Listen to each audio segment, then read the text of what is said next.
The strange odyssey of number 17 Steve Deberg began 13 seasons ago in San Francisco. He was Bill Walsh's first 49er quarterback until a rookie named Montana sent Deberg packing. Number 17 then moved on to Denver, and for a while it looked like he might stick. But another hotshot rookie waited in the wings. John Elway arrived, and Deberg was gone. Certainly he could lead the hapless Tampa Bay Bucks, but after 4 years of hard labor, he was released. Vinny had arrived. At 36, was it time to try something else? How about winning? And Kansas City has been good to Steve Deberg, and so maybe number 17 has finally found a home.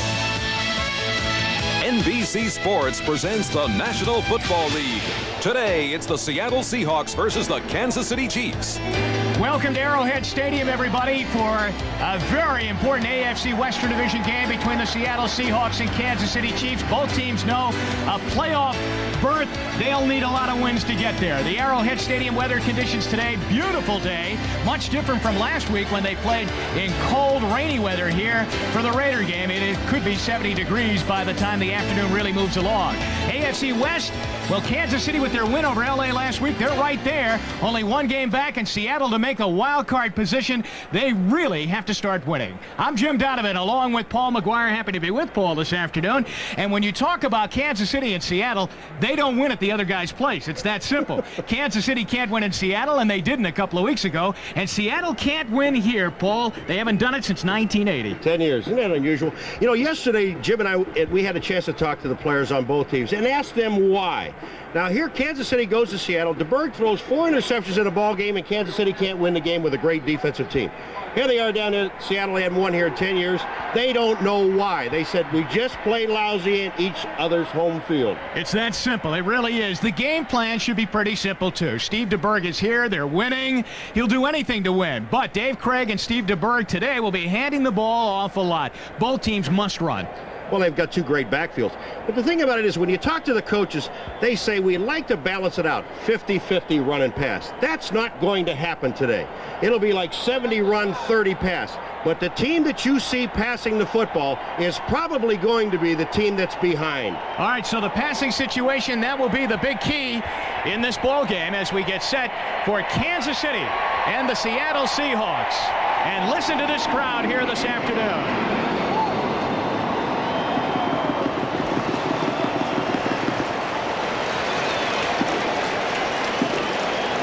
Norm Johnson ready to kick it away as Seattle will kick to Kansas City. Seattle at 3-5. Kansas City at 5-3.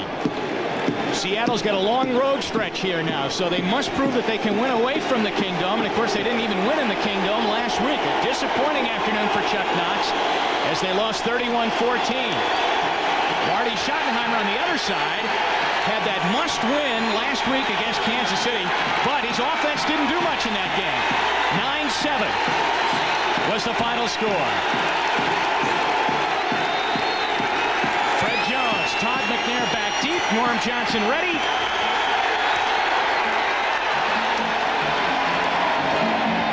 And Jones takes it at the 1-yard line.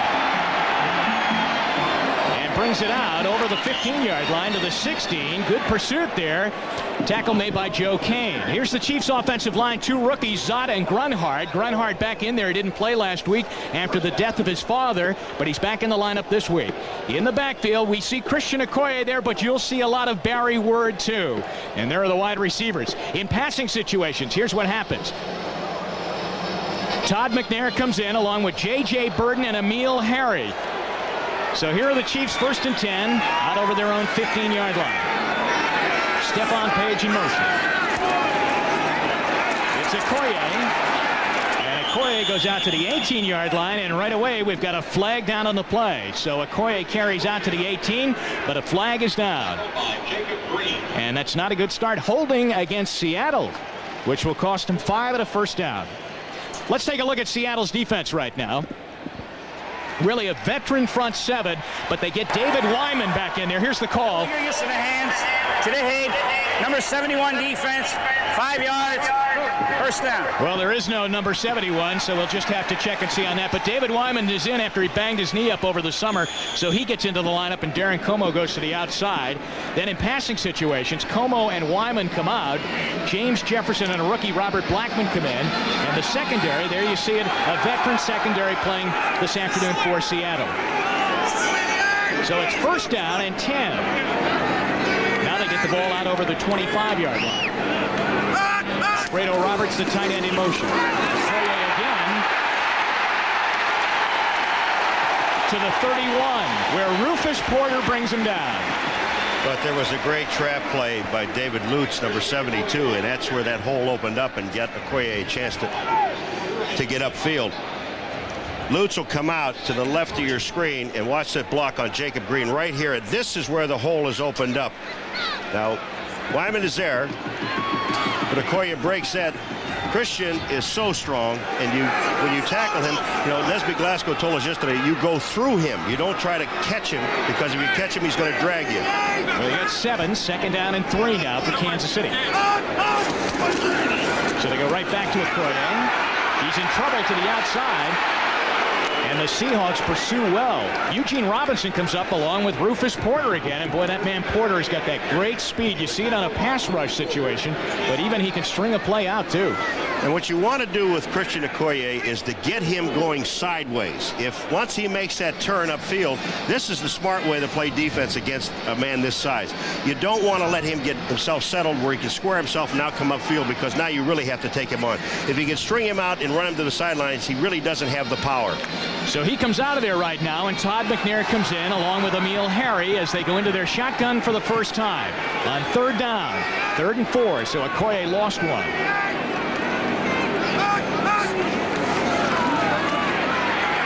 Right across the middle, the catch is made. J.J. Burton has it.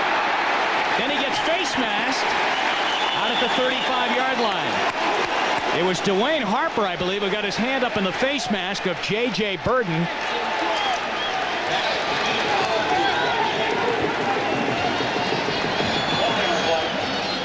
Here's referee Tom White checking out the situation with his officiating crew.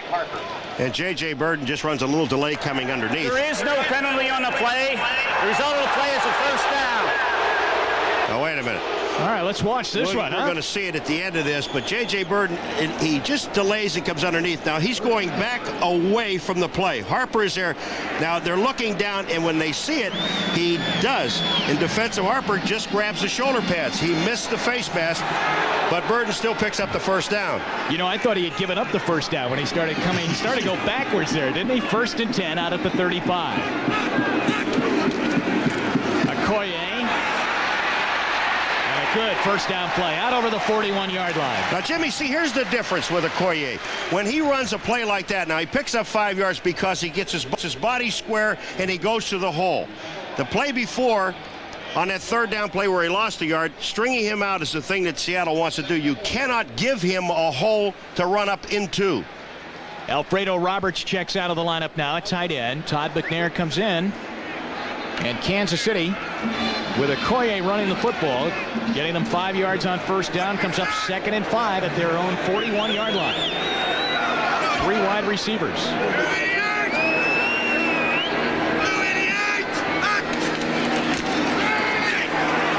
Deberg for McNair, incomplete.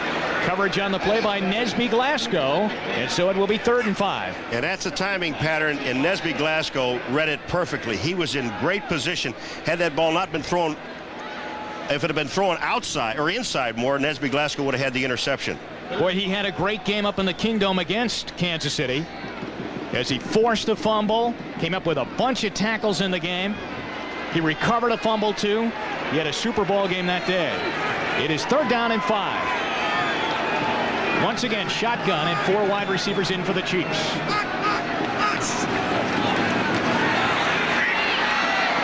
Wide open, catch is made. Stephon Page. There's a flag down in the Kansas City backfield, though. Is holding against Kansas City. You got it. And this one's coming back. Wipe out the catch by Page and the first down.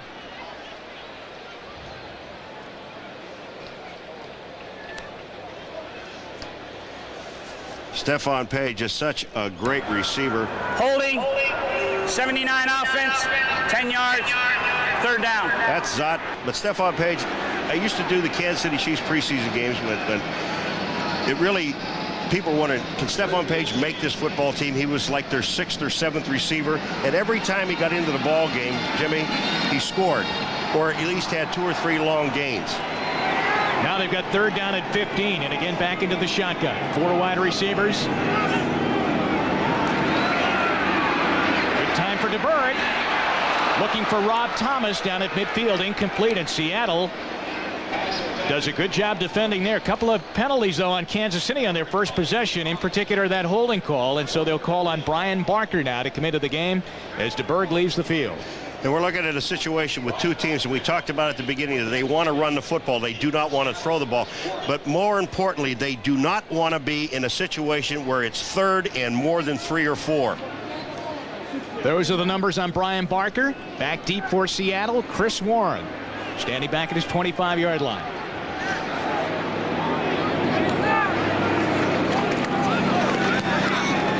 Good high punt by Barker. Backing Warren to his 18. There's a flag down by the 48-yard line. The ball also went down on the ground. Kansas City says they have it. As Chris Warren had a heck of a run back. 51-yard punt, 22-yard return, but we've got some business to straighten out here. Now, the referee just pointed and said that it was Seattle ball. Now I would imagine he'll straighten out the penalty situation.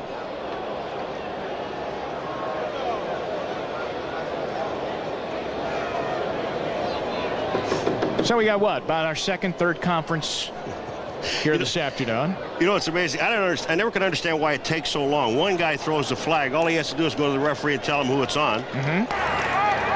Post possession, holding, receiving team will be penalized from the point where they got possession of the ball. First down, Seattle.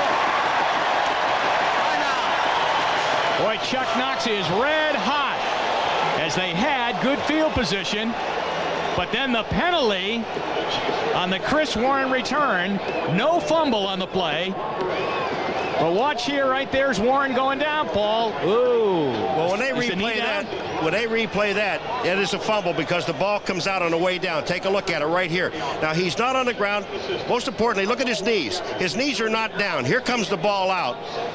But they say Seattle got the ball back. We'll see what happens. They're at the 9-yard line. It's Seahawks ball right now. No score. It's Seattle ball at their own 9-yard line. Kansas City's defense got them pinned in here at Arrowhead. First possession, Dave Craig at quarterback.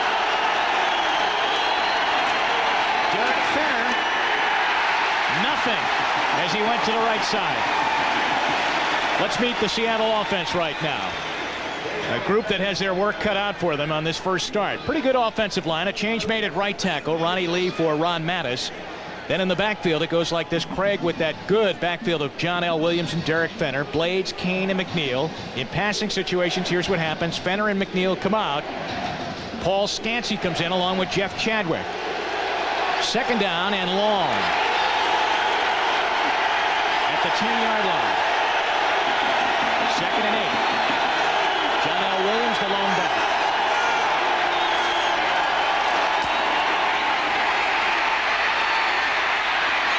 Got to the outside and might have a first down. Let's see where they mark him out. At the 20-yard line. Good run by John L. Williams out to the 20 and a first down for Seattle. Here's the Chiefs' defensive lineup now.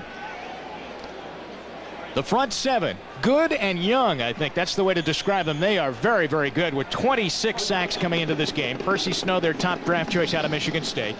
Passing situations, Snow and Hackett come out. Boris comes in along with Stan Petrie. Thomas becomes a down lineman, and their secondary is just fabulous. But a change is made. J.C. Pearson is in there for the injured Kevin Ross. First and 10, Seattle at the 20. Remember, they started at the 9. He just lost the ball, but he fumbled it out of bounds, so he'll really, Paul, only lose about a yard. And Kevin Porter just makes a great play coming up to stop the play. They're talking about holding. On the left-hand side of your screen, you're going to see it coming here. Here comes John L. Now watch 27. Spins back out to the outside. Doesn't make the play, but gets in on the play. Just drop the football. What a secondary this is. I mean, they defend well the pass, certainly, but as you say, they come up and support on the run. You don't want to make a living trying to throw against them either. Second down. And they lose 1, 11.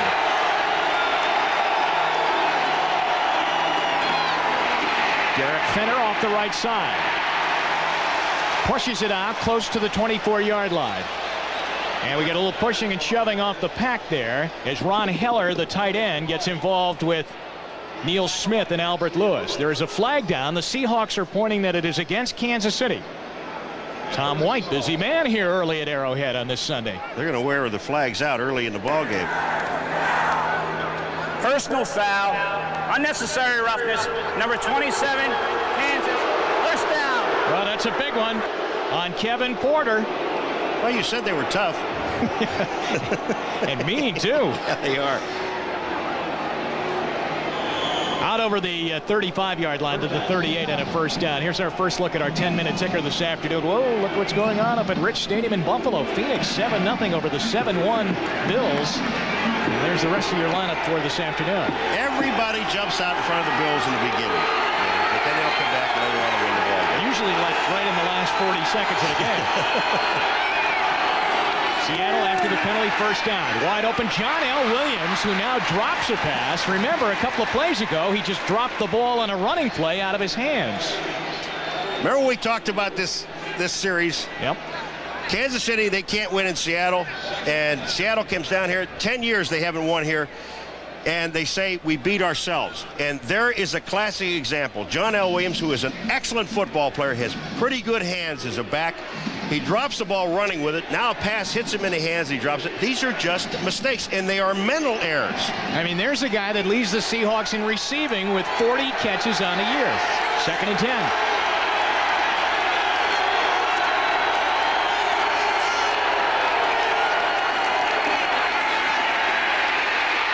Gets it out of there.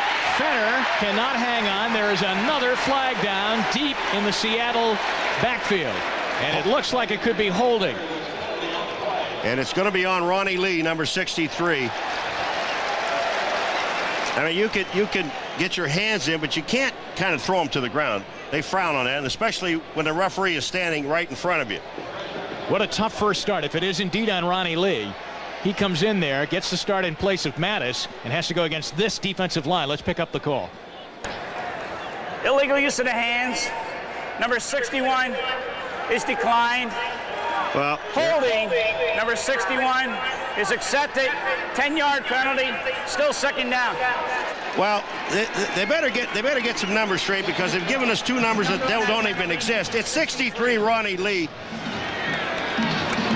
On the top right, Ronnie Lee is to the outside, and here comes the holding right here. On Derrick Thomas. On Derrick Thomas. It's a takedown, and it's 63, folks. They'll get the numbers straight. 2nd down and 20 now for Seattle.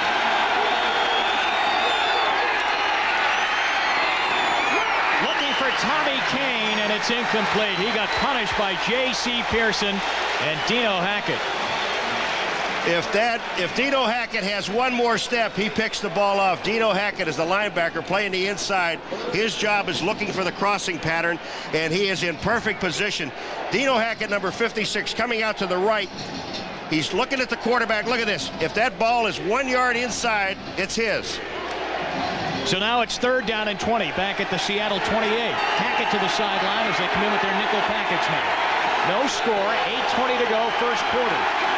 Seems like Seattle's had the ball for about an hour with all of these penalties.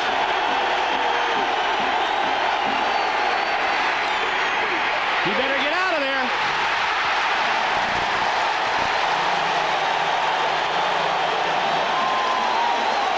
Derrick Thomas is in on the play, but the guy that really makes the play is Bill Maas, number 63, coming up the middle.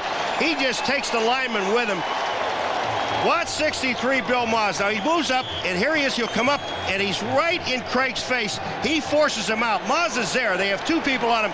When he forces him out, Derrick Thomas is there to make the play. That's the 9th sack of the year for Thomas, the 27th of the year for the Chiefs defense, and Rick Donnelly stands back at his 8th.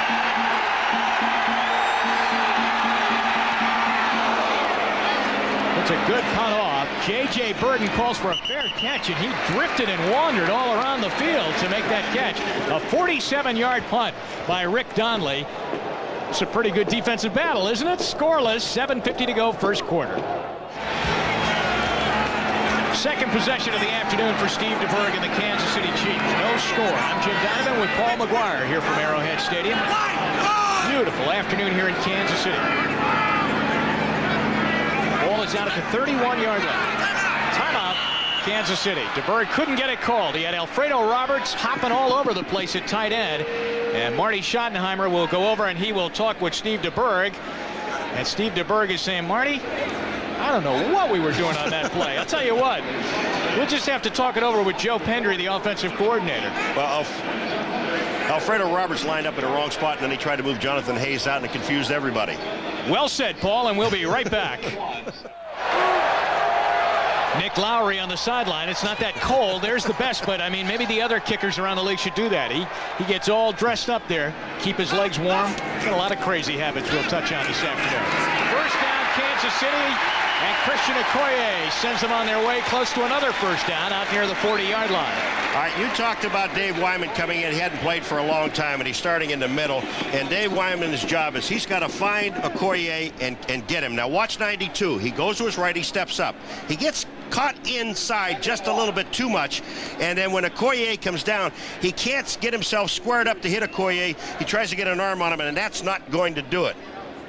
Tight ends coming out. Jonathan Hayes limping out right now to the sideline, being helped off by Stephon Page. So Alfredo Roberts comes in along with Dante Whitaker at tight end.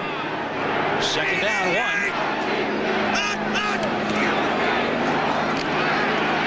Okoye pushes and pushes and gets the first down to the 45. There's a case where he just pushed on the pack, led out there by the fullback, Bill Jones, who's a good blocking back. Bill Jones is an excellent blocking back. He really is. And Okoye likes to get in behind him because if he can go someplace, Okoye can too. And when Bill Jones gets to the hole, all he really defensive man. Already in the game, Okoye has 6 runs, 29 yards. And Kansas City has a first down now, out over their own 45-yard line. No score, 6.5 remaining here in the first half. First quarter.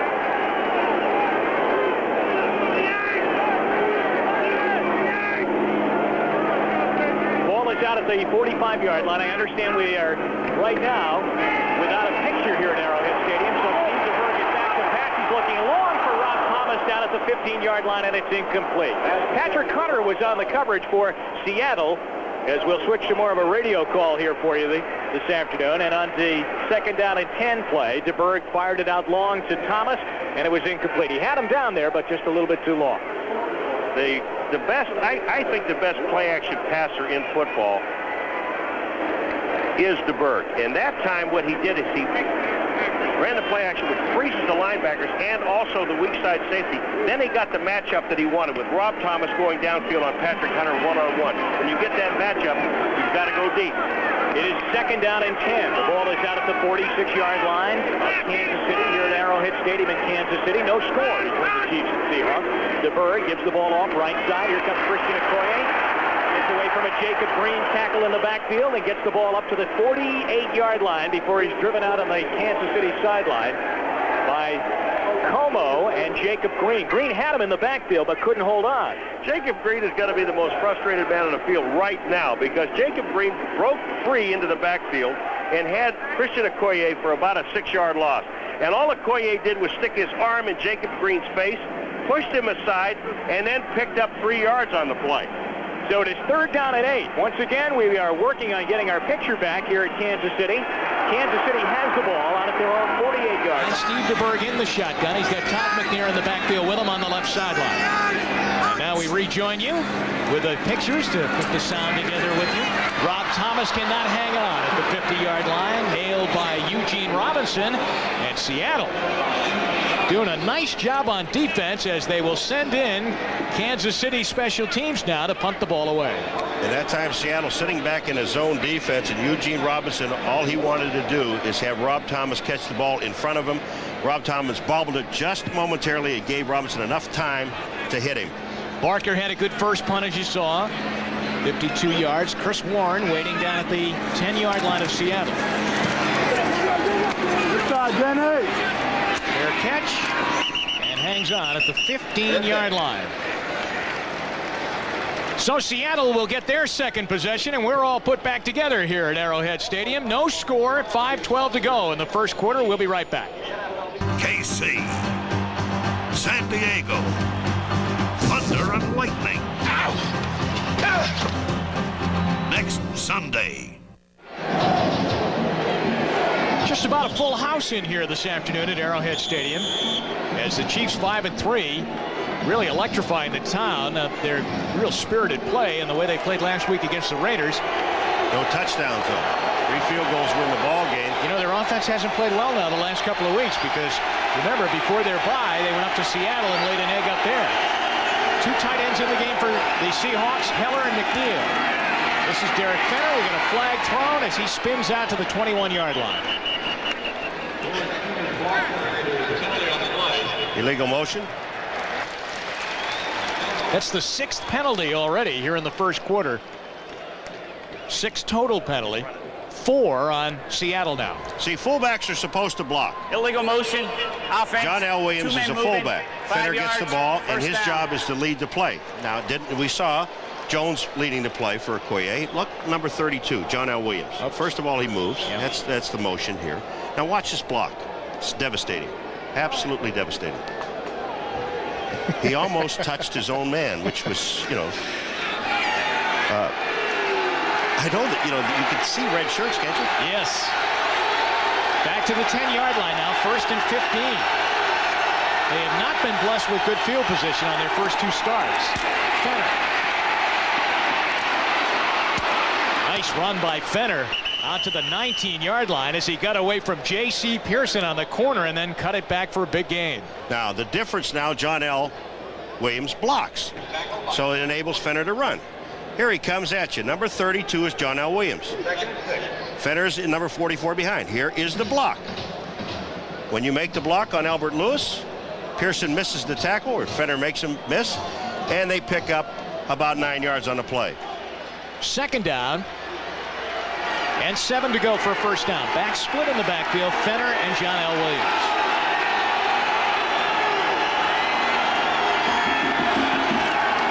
They go to John L. Williams. He's in trouble and hit hard. What a play by Porter. Now, when you look at this play and you see what happens, and you wonder, well, how does Porter, who is a safety, come up and make a play like that? Because the defensive line and linebackers are stringing it out. Watch this. They tie up the offensive lineman, and here comes Porter. He sees the opening, gets through, gets John L. Williams in the backfield. But the defensive line and linebackers did their job, contained the offensive lineman. A loss all the way back to the 15-yard line, and now you have to expect that Craig will really see a big rush. Shotgun, 3rd and 10.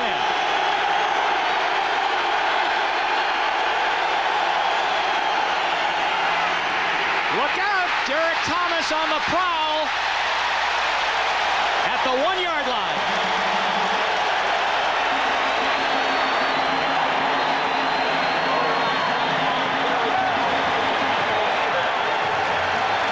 Neil Smith is the man that really put the heat on Craig that forced him into Derrick Thomas. Now, Derrick Thomas ends up with 2 sacks because other defensive linemen are doing a job. On the left of your screen, here comes Neil. He's there. Thomas is there. Craig has no place to go but down. All right, here's Derrick Thomas. Watch this. He gets inside Williams, who does not block again, and Craig has no place to go but down. All right, watch out for this Kansas City special teams right here. They've blocked 5 punts, and Donnelly is right on the back of his end zone. There's a flag down. J.J. Burton for Kansas City. It is at the 40-yard line and hit at the 39. But we'll check out the penalty. Referee Tom White. They have delay a game. The clock. There is no play. Delay a game before the snap. Half the distance to the goal. Half the distance is going to be like a fingernail away from the goal line because that's how close they are. You can't penalize them anymore. That time, the Kansas City Chiefs had a return on. Now the question is, do they go after it? Look at where that ball is, Paul.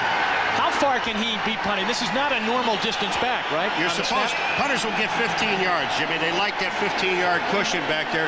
But in this situation, he's only going to be allowed, Donnelly, is about 9.5 yards because he's stepping on the back line. If his back foot steps back, it's a safety. And if they block another one, it's a new NFL record.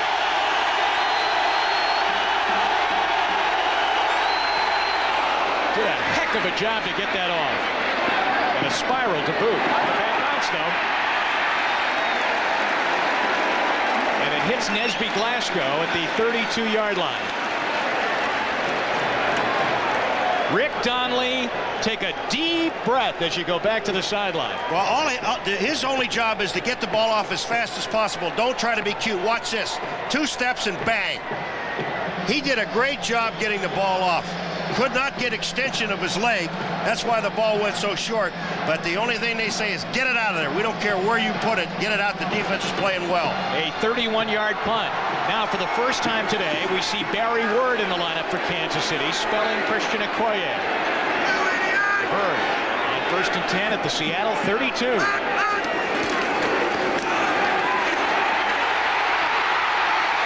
Well, Barry Word's fresh, isn't he, to the 20. And a first down. He just ran over Lutz and Baldinger on the right-hand side of that offensive line. And that hole opens up. He gets to the hole quicker than Christian Okoye. And he's got some moves. But again, he's following Bill Jones into the hole. There's Lutz, number 72, making the block.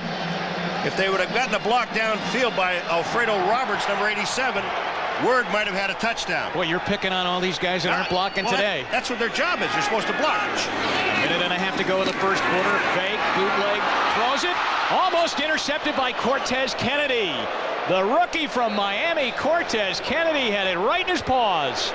Tony Woods tips the ball on Deberg. They were just trying a little shot to the outside. And Cortez Kennedy, the ball hits him in the hands. Here's Woods right here. He tips the ball. And watch this. Cortez is trying to catch it and run. Just catch it, Cortez, because you're not going to make it to the other end anyway. 2nd down 10. Kansas City fortunate now to get the ball and hold on to it after that man, Cortez Kennedy, had the ball right in his hands but dropped it. Barry Word is the lone back. Here's Word. Almost slipped away. At the 15-yard line, he gets 5. Let's go to New York right now for the first time this afternoon. Bob Costas with an NFL Live update. Thanks, Bob. Inside the last minute now here in the first quarter at Arrowhead Stadium. Steve Deberg, shotgun formation, 3rd and 5 for Kansas City at the Seattle 15.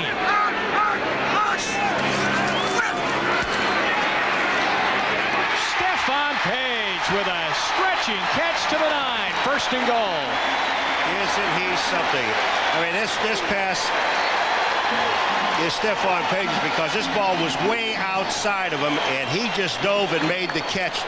Deberg going back, he's in the shotgun, and look at Deberg. He's got Stephon Page all the way. That's the man he's throwing the ball to, but look at this catch. Perfect throw, down low, no place for the defensive man to go. Page gets off of Hunter, and right there for the play, or Harper, excuse me. Beautiful. Yeah, beautiful. And that's the end of the first quarter. No score, but Kansas City knocking right on the door. It's 1st down and goal at the Seattle 9 when we come back to Arrowhead Stadium. Liberty Mutual Insurance presents legends of the game. He was one of the first prizes in the NFL-AFL bidding wars and went on to be named to the AFL all-time team. He scored 6 touchdowns on interception returns, the most by any linebacker in NFL history. The first Chiefs player elected to the Hall of Fame. Who was this legend? Bobby Bell was the first outside linebacker ever named to the Hall of Fame, a true legend of the game. Welcome back to Arrowhead Stadium, Kansas City. I'm Jim Donovan and Paul McGuire. We have just played a scoreless opening 15 minutes. As we start the second quarter, though, Kansas City is right there. First and goal inside the Seattle 10-yard line. Barry Word, Bill Jones in the I formation behind Steve Deberg. Word sweeping. Flag is thrown as he gets down to the 8-yard line. You're going to have holding, I think it's on an Alfredo Roberts. Been a lot of flags down here on the Arrowhead Stadium carpet through the first 15.5 minutes of this game. Jacob Green listening in. Might have 2 penalties on the play, Paul. Well, there's a flag down where the ball at about the 6-yard line. Use of the hands. Number 27 defense. Holding. Offense. The penalty's all set. Replay first down. So they get to do it all over again at the 9-yard line. Hunter flagged for illegal use of the hands, and as Paul said, he thought that Alfredo Roberts might have been tagged on the Chiefs side. Now Christian Okoye has checked back in for Kansas City, and Barry Word comes out. Now, when we talked with the Chiefs yesterday, Joe Pendry said that you could at some time see Okoye and Word in the backfield at the same time. There's Pendry. But right now it's Okoye and Bill Jones. Stephon Page in motion. Okoye.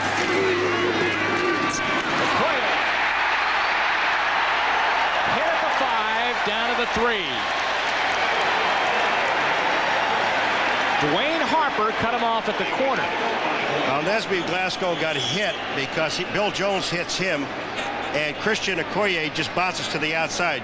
43 is Jones, and watch, here comes Nesby Glasgow. He just gets popped right there on the shoulder and blocked to the inside also. And then Christian Okoye sees that block and continues back to the outside and takes the ball inside the 5. Okoye now with 36 yards rushing. First quarter score, and we have a Seahawk player down. That's Nesby Glasgow. He got popped right in the shoulder. He got double teamed on the play, but the damage, I think, was done by Bill Jones when he caught him shoulder to shoulder. You know, it looked like he almost got hit by not only Jones, but Stephon Page.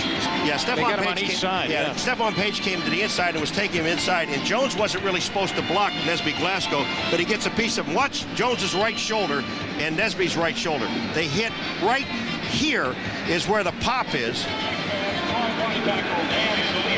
And then Nesby went down.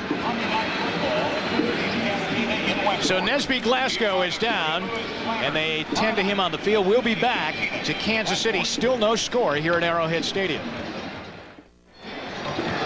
Nesby Glasgow walks off to the sideline under his own power. Still no score here in Kansas City. Jim Donovan along with Paul McGuire. Steve Deberg working the Kansas City huddle right now. Second down and goal from the 4-yard line. Christian Okoye has checked out, and Barry Word is in. Is that double teamer? You got 2 big backs like that? The consistent part is that Bill Jones stays in at fullback. Give Bill Jones the ball. They won't expect it. Barry Word is hit by Rufus Porter. And I'll tell you something, Porter had to be able to guess on the snap because he was in that backfield so quickly. Rufus Porter was in the backfield, but Bill Jones, the fullback, ran right by him. Never took a piece of him. And he was right in his face. Bill Jones has got to take the first guy. Here comes Porter. Here comes Jones. Watch this. He ducked his head. Missed Porter. And a loss. Third down and goal. Kansas City trying to get it in. Todd McNair in the backfield now as the shotgun is employed. Blitz by Jacob Green, and he knocks the ball down. They were coming with everybody. And And Nick Lowry will come in to attempt the field goal now. Now, Lowry's the hero of last week. He kicking 3 field goals. Now, Marty Schottenheimer tipped us off yesterday to watch Nick Lowry as he sets up for a field goal. He will go through some of the craziest antics you'll see. Well, the worst part, the funny part about it is he starts out with sweatpants, and it is almost 70 degrees here, but he wears them all the time anyway on the sideline. And now he's pointing, getting everything set. That's where it's going to be. That's Steve Pelura's holder. Okay, now he's going to take a walk. Now he goes back 5 yards. He's going to do a little calisthenics, fix his helmet, blow his nose. He does a little bit of everything. He's still very far away now from the ball. His hands are important. He's ready. And that's usually the result. 25-yard field goal splits the uprights. All of that. And a handshake to boot. And we've got our first points with 13:02 to go here in the first half. Kansas City by 3. Kansas City leads 3-0. Second quarter, 13:02 to go in the half. But I'll tell you, Paul, I would think they would have to be disappointed. Remember, that drive started at the Seattle 31-yard line, and they had the ball first and goal at the 9 and only come away with 3 points and a 25-yard field goal by Nick Lowry. You're going to see him, I think, when they get down and close again. I'll talk about it after this kickoff.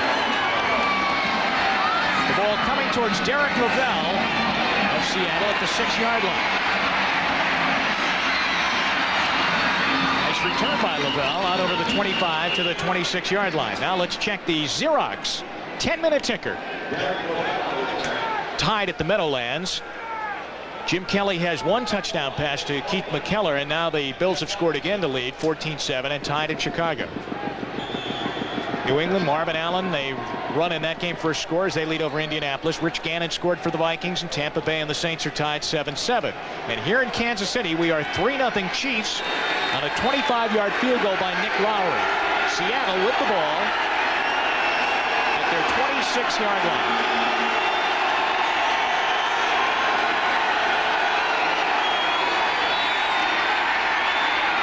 Craig rifles one right down the middle to the 31-yard line. Percy Snow is in on the tackle of Brian Blades. And the gain is out to the 32 they'll give him. About 6 yards on the play. Seattle has the ball, but I was going to say about Kansas City, when they get the ball in an area like that, if they do it again, instead of going wide, you just send the big guys up the middle, and that's where the openings are going to be. Instead of trying to get wide with the big power backs, try to get them a little bit closer inside the tackles instead of outside. And I'm telling you right now, Seattle's going to have to try to throw the ball downfield. Kansas City at free safety now. Deron Cherry is in. His first week back was last week against the Raiders, and Jeff Donaldson comes out. Cherry battling back after major knee surgery. Here's Derek Fenner. Hops through the hole out near the 35-yard line where Dan Saliamua, the nose tackle, brings him down. Well, when you line up like Seattle's doing with 2 tight ends and only 1 wide receiver, 2 running backs, you know that they're going to be running the football, and what they're going to try to throw is short stuff and not long, because the only wide receiver that they have is Brian Blades, number 89. Checking it over on the Kansas City sideline right now. That's Howard Mudd, the offensive line coach of the Chiefs. They know they didn't get the job done there blocking-wise, and they had it first and goal at the 9. Now it's 3rd down and 1 for Seattle. John L. Williams. I don't know. To the 36-yard line, but he needed to get close to the 37 to have the first down. J.C. Pearson makes the stop for Kansas City. They have to get almost to the 37-yard line. I think they're going to be about a half of the ball short. It's going to be a measurement right now as they bring the sticks in.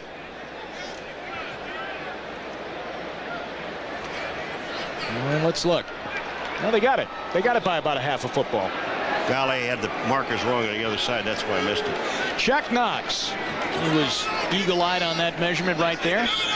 Seattle, you know, had terrible field position, really, throughout that first quarter. That was a field position game in the first quarter.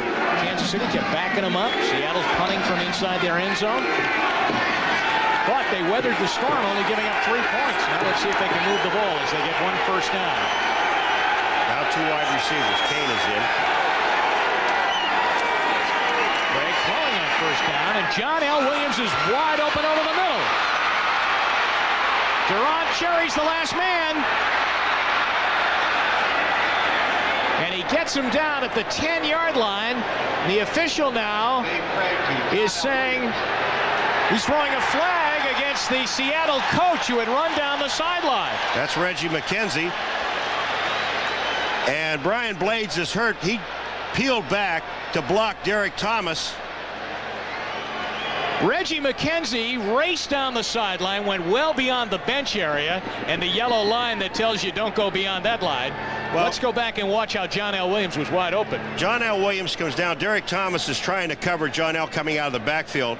Now, coming across the field is going to be Blades right about here, and he throws and he hits Derrick Thomas. Now, the reason that Reggie McKenzie ran downfield is because the play was stopped, and then Dino Hackett tackled him. And Reggie was upset, wanted a flag, but got one against him. First and 10. See, right here, John L. steps out. He hears the whistle blow there. Okay, so he slows up, and watch this. Now, Dino Hackett just drills him, and that's why Reggie McKenzie came down the sidelines. So Reggie McKenzie, an assistant coach with the Seahawks, is hit with the penalty. There's Reggie. And normally you see coaches controlling players on the sideline. Right here you see players trying to cool him off a little bit. In the meantime, we've got Brian Blades down on the turf. He's injured. Reggie was one of the great guards for the Buffalo Bills for a lot of years in the O.J. Simpson era. And another Seattle injury report for you. Nesby Glasgow, their fine safety, is having x-rays on his right elbow. Reggie McKenzie, you know, he was such a competitor when O.J. played. I mean, he was the guy, one of the guys that opened the holes for O.J. Simpson. And this man does not like to lose. and he had a legitimate gripe because John L. did stop. But the question is, did Hackett hear the play or not? And it's only a whistle that's blown. He's upset, and he had a right to be. Now, they did take a look at the play to see if John L. Williams had stepped out of bounds, which he did. It doesn't make it. Once that whistle blows, it's over with anyway. They get the ball at the 35-yard line after the penalty on the assistant coach, Reggie McKenzie. And John L. Williams gets the ball again and finds some running room to the 28, where he is brought down on the play by Derrick Thomas. Albert Lewis is there, too. We have 10 minutes remaining here in the first half at Arrowhead Stadium. Kansas City leads on a 25-yard field goal by Nick Lowry, but Seattle is driving right now. And they're at the Kansas City 28. Leonard Griffin just checked into the ball game, so they take out one of the linebackers, Percy Snow, and they go with 4 down linemen. Second down 4.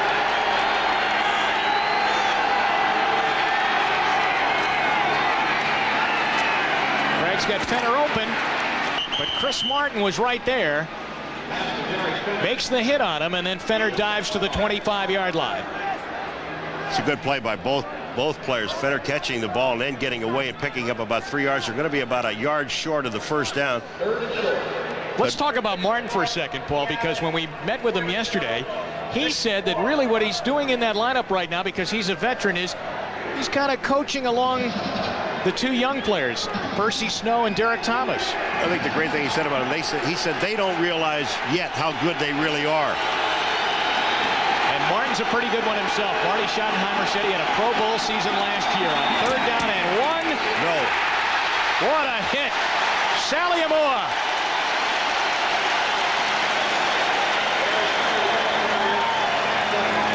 And Paul said it right, simply said no, did not get the first down. They'll go for the field goal to try to tie this ball game up. They've got an excellent field goal kicker in Norm Johnson. Johnson, as a matter of fact, was slumping the last time these 2 teams met back in the 21st of October. And up in Seattle, there were hints that maybe they were going to get rid of him. As a matter of fact, they brought other kickers in. Rich Carlos was one of them that week. He had had a bad week the week before. And in the game against Kansas City, he went 4 for 4. So now he's trying to tie this game up out of the hold of Jeff Kemp.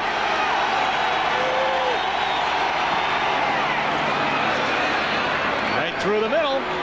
43-yard field goal by Norm Johnson, and Seattle answers back to tie the game with 7:53 remaining here in the first half. We'll be back to Arrowhead. Jim Donovan and Paul McGuire back with you at Arrowhead Stadium in this AFC Western Division matchup. Seattle and Kansas City.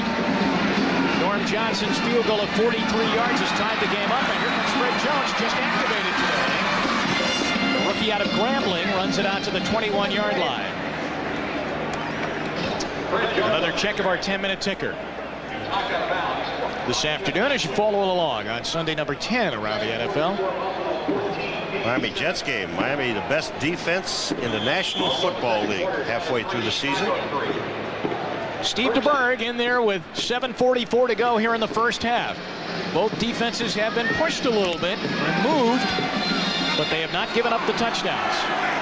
Here's Cortez Kennedy, who almost had a big play in this one, just missed an interception. Kansas City at their own 21. I don't think he got the play off, Paul. Delay a game. A 5-yard penalty on Steve Deberg. Remember, he called a timeout earlier in the first half when he saw the clock running down. We talked about this at the beginning of the game. There's Marty Schottenheimer looking at what's going on. You've got offense, 5 yards, first down. What happens is Deberg came up to the line of scrimmage and called an audible, and that takes time because the play was called on the sidelines and what they wanted to do.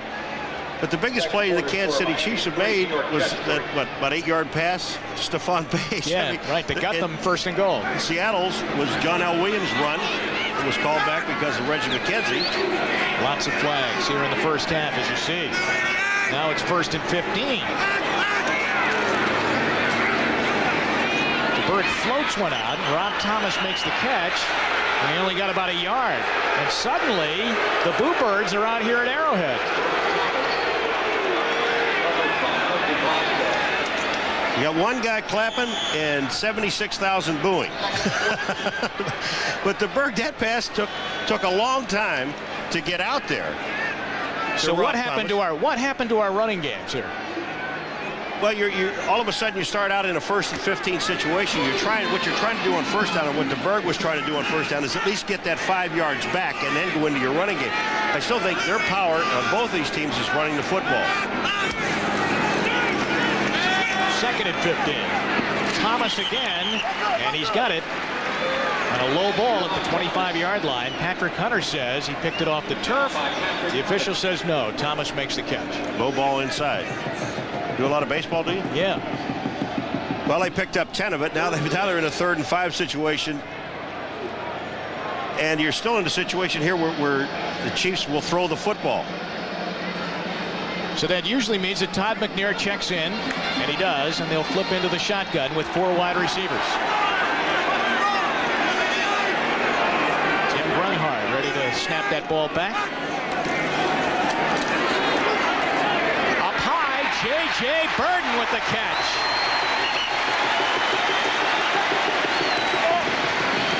J.J. Burden with the catch, but I'll tell you, J.J.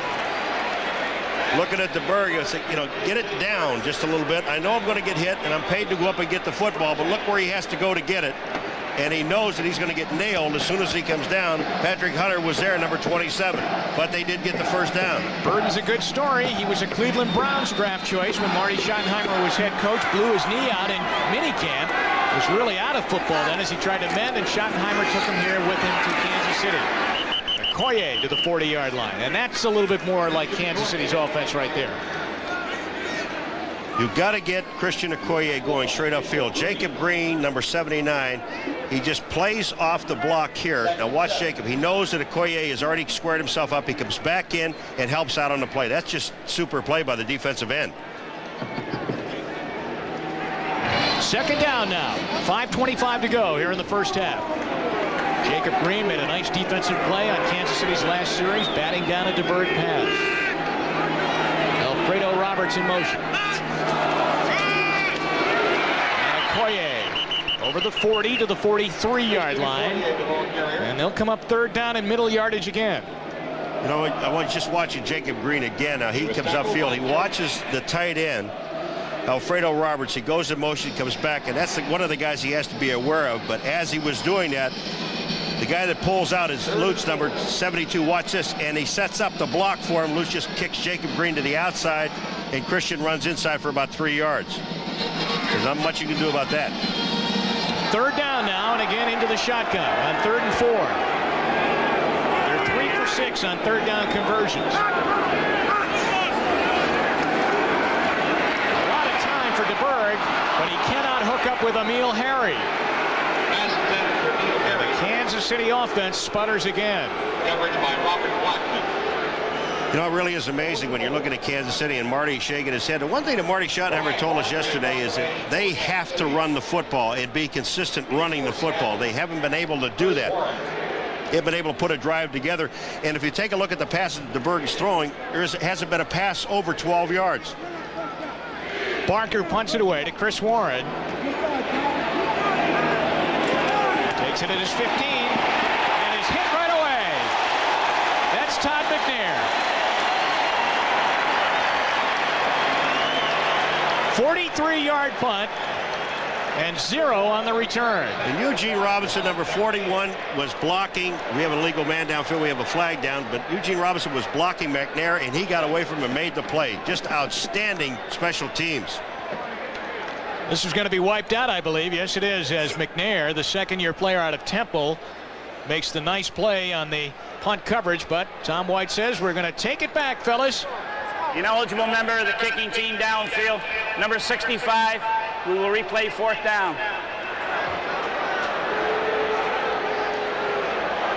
Todd McNair, I mean, it's just super coverage, and that's one of the reasons why he's one of the wide guys going down on the special teams. Eugene Robinson was blocking him, and you'll see it right at the top of your screen. Eugene Robinson is right there, and we'll watch McNair comes off and still makes the play. That's outstanding. Now the snap will come from the 37-yard line. The penalty was called on Frank Winters, who is the long snapper for Kansas City. Hey, check it out now.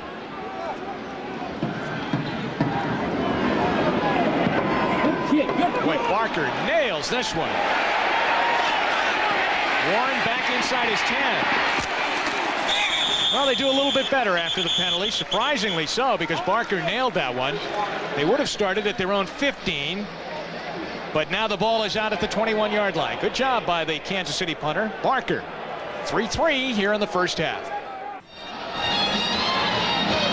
Back at Arrowhead Stadium, there's Bill Cowher, the young defensive coordinator of Kansas City. Incidentally, let me just say, his name is being prominently mentioned as a head coaching candidate in Cleveland. He was in Cleveland as an assistant coach of Marty Schottenheimer. And Art Modell always liked Bill Cowher. He's built a great defense here in Kansas City. John L. Williams for Seattle gets a hole and bends out over the 25-yard line. Let's see where they finally put him down. Near the 29. So he gets a big chunk on first down, close to 9 yards. Jimmy, you know, I just have the feeling you sit here and you watch a game like this where they're predominantly running football teams and they're trying to make something happen with a run, occasional pass in their play action deal. But when you look at a game like this, tied at 3-3 with 3 minutes and 30 and counting in the first half, that the defense, one of these two defenses are going to make a play to win this football game. It's a good thing we didn't have a heavy meal before this game, the way it started, or we could be in Napland. All right, I got some tape or a paper on the field. That is not a flag. On short yardage, second down, and just a couple to go for a first down. Boy, a big hit by Percy Snow on John L. Williams. And they'll mark him just over the 30-yard line, and it will be third down and short again. Let's check the 10-minute ticker now. And Chicago's moved out ahead of Atlanta, as you see at Soldier Field. 10-3 the score in that one. New Orleans up on top of Tampa Bay 14-7. And at Arrowhead Stadium, 3-3 with 2:45 to go here in the first half. And third down and less than 1. 1 for 4 on third down conversions for the Seahawks. Derrick Thomas. Unbelievable. They cannot get it again. And they'll punt. Jimmy, one of the big problems with Seattle's offense that I see is that when you're playing 2 and 3, sometimes in that situation, 3 tight ends, what happens is that you just jam up the defense. Look at this picture here. Look at all the defensive players. Linebackers, defensive backs are there to make the play. And look at on the top. There's Albert Lewis. He doesn't do anything. Nice trick. That was a nice trick. But, you know, the defense, when you jam the offense in, all you do is jam the defense in. You've got to spread them out. And we are at the 2-minute warning. So the crowd roaring for the Kansas City defense, hoping that maybe they can win this one. 3-3. We'll be right back. Paul, in the rich tradition and heritage of Kansas City Chiefs football, there you see the '69 World Champions.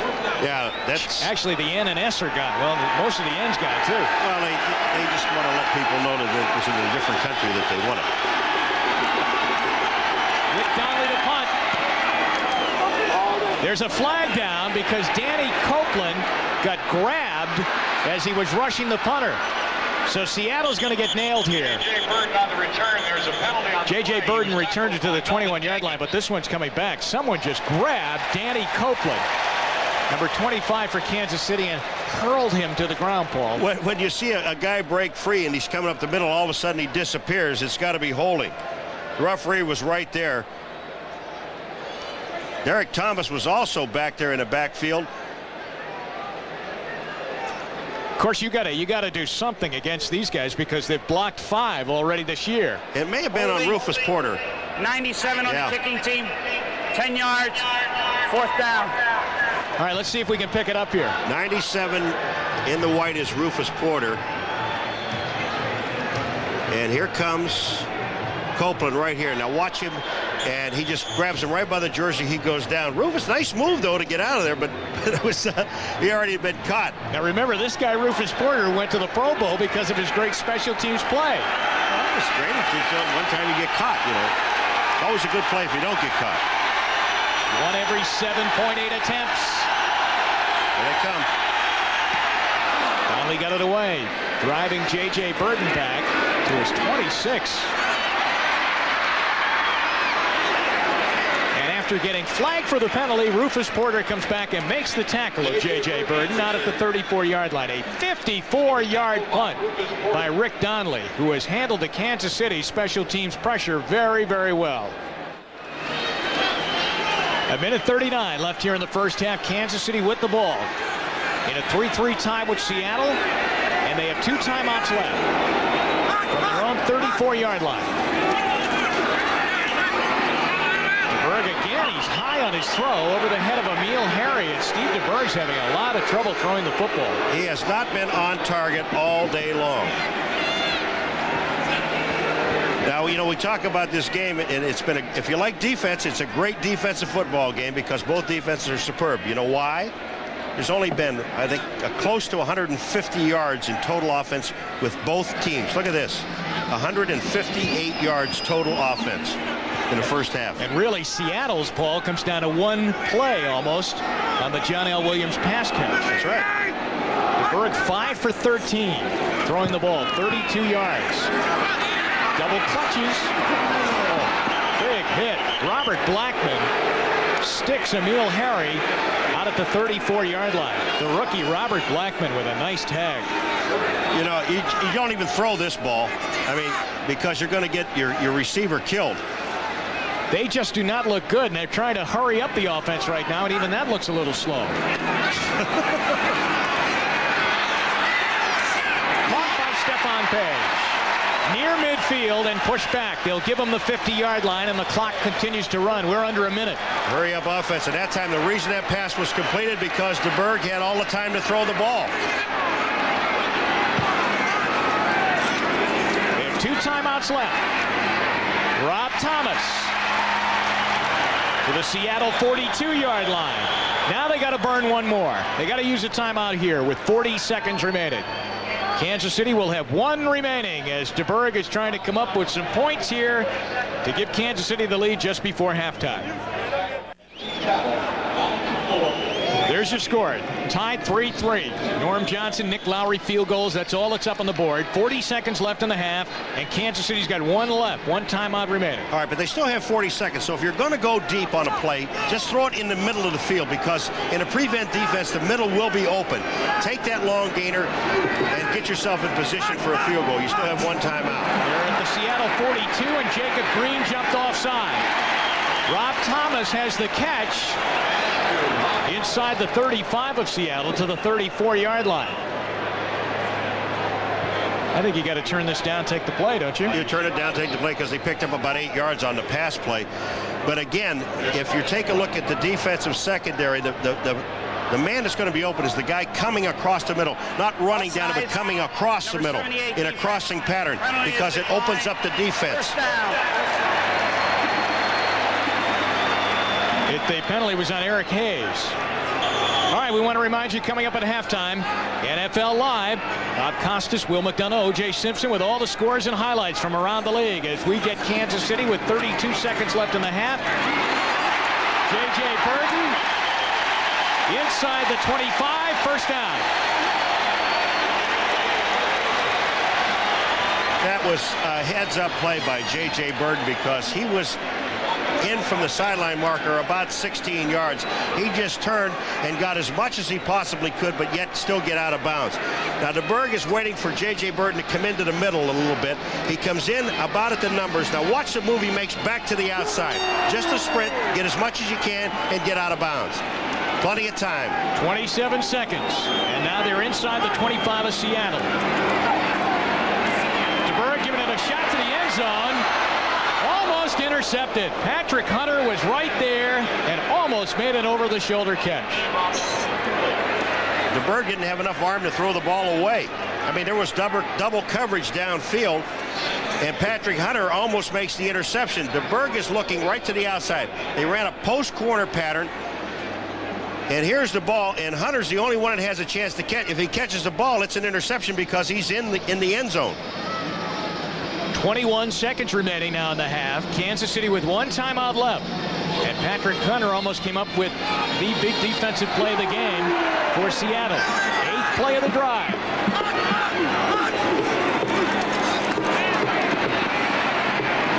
Across the middle, incomplete. Emil Harry down at the 5-yard line tried to stretch out and make the catch.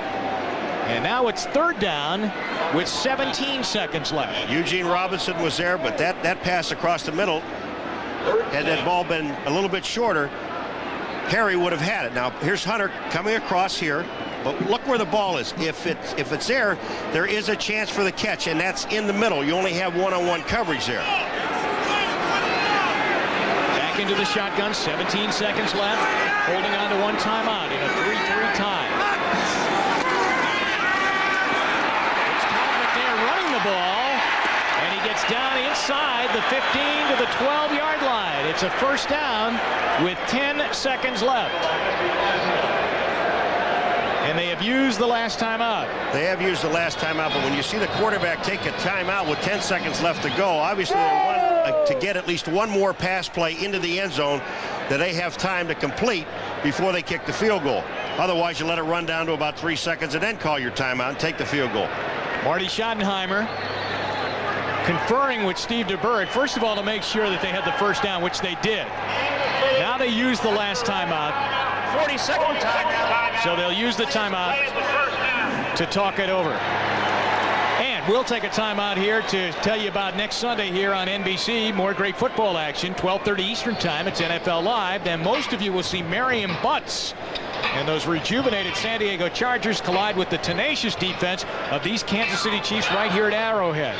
Others will see Warren Moon and the Houston Oilers, just one game out of first place in the AFC Central, go against the Cleveland Browns with their new head coach, Jim Schaffner. Check your local listings for the game and time in your area. NFL Live, we've got the lineup. Paul is in Cleveland next week. I'm going to Cleveland. You're going to Buffalo. That's right. 78,000 of your buddies will be at Cleveland Stadium. So if you're driving down the thruway, stay on your side. I don't want to run into you. Well, they've talked it over, and they're going to kick the field goal, Paul, with 10 seconds left. Well, this is smart because you only have 10 seconds. You have no more timeouts. If something happens, but you do really have time to go into the end zone for one play. They would rather be assured of the 3 with Lowry, who's walking back to the 30, now to the 25. He'll line it up, fix his helmet. 30-yard field goal attempt to give them the lead here at the end of the first half. Seattle. On that right corner, I believe Dwayne Harper jumped offside. The kick is good. And you take it. You do not take points off the scoreboard. That's what Marty Schottenheimer is saying. Yep, decline it. Decline the penalty. Let's go in. Ahead 6-3. And that's what they'll do. Offsides. Defense. Penalty is declined. Field goal is good. That is serious. Well, there's only 7 seconds, but, you know, you just do not take points off the board. Do you realize he's been their only offense now for the last couple of weeks? Nick Lowry, 3 field goals against the Raiders, 2 field goals here today in the first half against Seattle. So the last 5 Kansas City scores have come by the way of his foot. And what better man to have? I mean, he is probably the best kicker in professional football today. 7 seconds remaining here in the first half.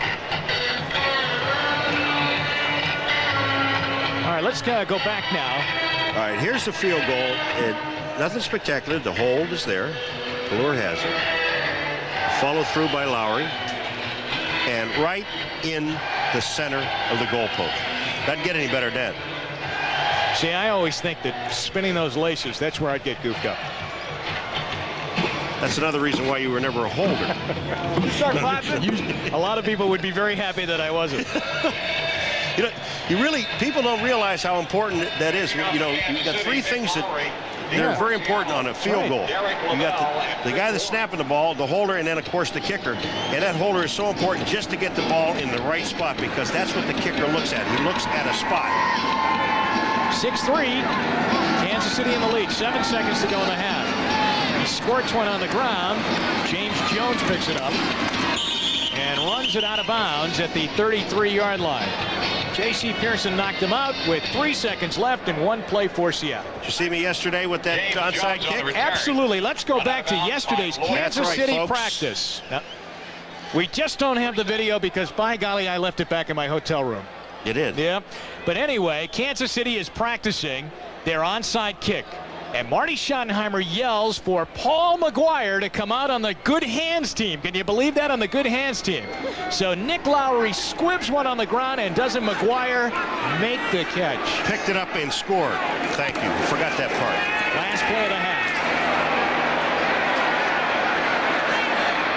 Incomplete. Jeff Chadwick and Paul Scansey were there to try and make the catch. Well, defense. That was the cry here at Arrowhead Stadium in the first half. And it is 6-3 Kansas City leading over Seattle here in the first half. Now let's go to NFL Live in New York, and here's Bob Costas. Back here at Arrowhead Stadium, 6-3 Kansas City in the lead over Seattle. I'm Jim Donovan along with Paul McGuire as we get set for the second half and hope for some points, Paul. Hope for some offensive points. What happened to these 2 offenses? What happened to the 2 running games? That's what both of the coaches were talking about yesterday, is that they have to run the ball to establish anything. I think what Seattle has to do, most importantly, is that they're going to have to start with two wide receivers instead of 2 tight ends. They've got to spread this defense out a little bit. Whether you throw the ball down the field or not doesn't make any difference. But when you play with 2 tight ends and sometimes 3 on short yardage, all you're doing is you have 11 guys that are in a confined area, tackle to tackle basically, and you're bringing all 11 defensive guys in the same position, so you got to spread them out. Well, I think a couple of times, 3 times maybe, Seattle came up 3rd down and 1 or maybe 1.5 and didn't get the first down. Here are the first half numbers, and they won't be pretty, I don't think, offensively, especially as they have not been able to get anything done. There you see it rushing 38 yards for Seattle, 66 for Kansas City. And you look at time of possession, which I always say that it doesn't really make any difference because it's what you do at the time of possession. Kansas City 2 field goals, Seattle 1. But they're just not doing anything with the ball, running or passing. Now, Kansas City's offense has to be worried a little bit because really for the last 3 weeks they have not done it. I think we're going to see more of Ward in the ball game in the second half because he is a quicker runner to the hole. And not so much of the wide stuff, but get him from tackle to tackle. What about Kansas City's offense? What about Deberg in the situation? He has not had a good day throwing the ball. He did move them up the field in the closing minute and a half of the first half, but he has not thrown well. Up until that point in time. Now remember that Seattle at that point in time, Jimmy, they were playing solid defense. But in the last part, they were in a prevent defense or the nickel and dime. So Deberg had a little bit more time to throw the football, not that much rush. But in the beginning, the first quarter and a half, he was off target almost every play. And there he talks with Joe Pendry. Now, as we set the stage for the second half, Kansas City will kick it away to Seattle. Remember the record, Seattle 3-5. If they're going to try and make it as a wild card team, they need a big second half of the season. They haven't won here since 1980. As for Kansas City, all that work last week against the Raiders, getting to within one game after beating them, goes by the boards if they don't win this one. Derrick Lavelle carries out over the 20 to the 23-yard line where Danny Copeland is down on the tackle. Seahawks offense reports to the field now. They had one big play in the first half, a pass to John L. Williams, and he almost busted it all the way, but he was knocked out of bounds. And on the play, Seattle assistant coach Reggie McKenzie thought that his player Williams was cheap-shotted by Dino Hackett and picked up a penalty for charging the official. Now here's Seattle coming out with two wide receivers. And they put John L. Williams in a slot on the left side. Craig has Scansey open over the middle and connects with him at the 45-yard line. The first time we've seen the former Washington Husky catch a ball today. But this is a situation now where you're going downfield. You don't have to go far. Albert Lewis is on Scansey here. Now he's going to release him to the inside. Scansey comes underneath. The safety is supposed to be there to make the play. Donaldson, he never got there. Nice throw. 21-yard pass play. And a first down. Scansey and Tommy Kane are the wide receivers for Seattle. Derek Fenner and John L. Williams are the backs. They're out at their own 45-yard line.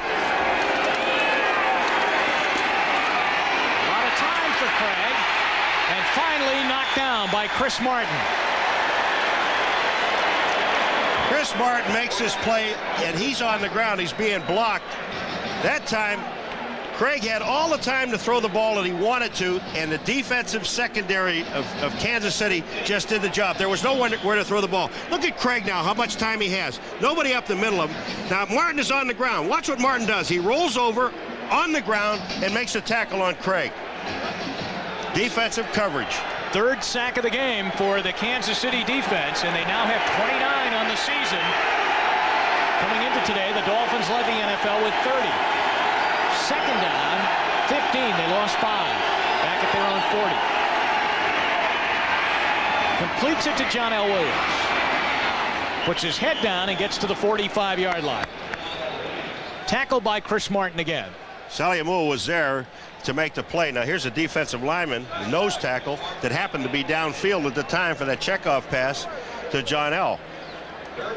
You know, after practice, or just really during practice yesterday, they went into a Kansas City Chiefs went into a chant, remember, during practice, and a lot of people thought it was Saliamua's Samoan chant, his victory chant, but instead it was clarified afterwards. It was Okoye's Nigerian chant. Just to clear that up with you, Paul. I was worried about it because I didn't know which one it was. 3rd and 9.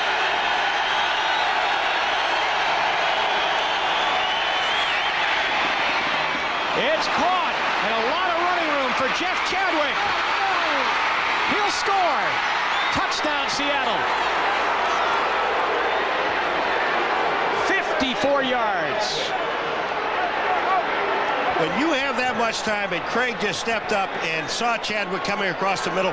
Now, a couple of the defensive guys, in fairness to the defense, bumped each other off in the backfield. But watch Craig now. He sees Chadwick coming across, but the ball is low. Chadwick picks it up, and then the blocking downfield. Chadwick just makes a cut back to the inside. Donaldson can't make the stop, and he's in for the score. Beautiful play. Boy, he was looking at a lot of pressure, Paul. Dave Craig, he had a lot of Kansas City Chiefs coming after him. They had a blitz on, and they had enough defensive backs back there, but they knocked each other off. Extra point, Norm Johnson. Seattle leads for the first time in the game. And it is now a 10-6 ball game. Jeff Chadwick's 54-yard touchdown pass and run, and the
by Dwayne Parker.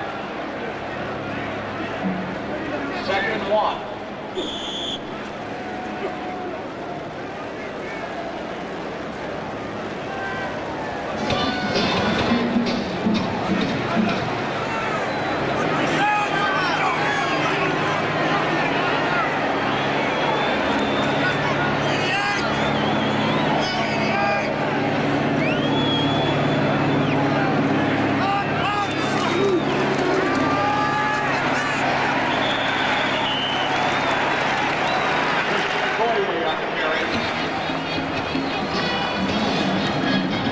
In the backfield is when they carry the ball on first down. In the first half, they were averaging close to 5 yards a carry. You really don't have to throw the football when you get that kind of a result running the football.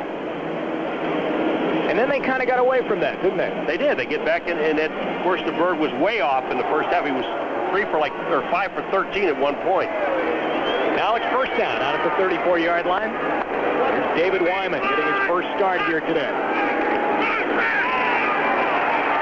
Jeff Bryant came from the outside on the rush and got a piece of Deberg, and the pass goes incomplete, and it will be 2nd down and 10. I'll tell you right now, Patrick Hunter, number 27, the right corner for Seattle, just threw Rob Thomas on the ground, and Deberg is looking out there. He can't find him now. Now he has to dump the ball off down the middle. The rush is on. The heat is in his face. Jeff Bryant is there, but he was looking for Rob Thomas on the outside. Patrick Hunter did the job.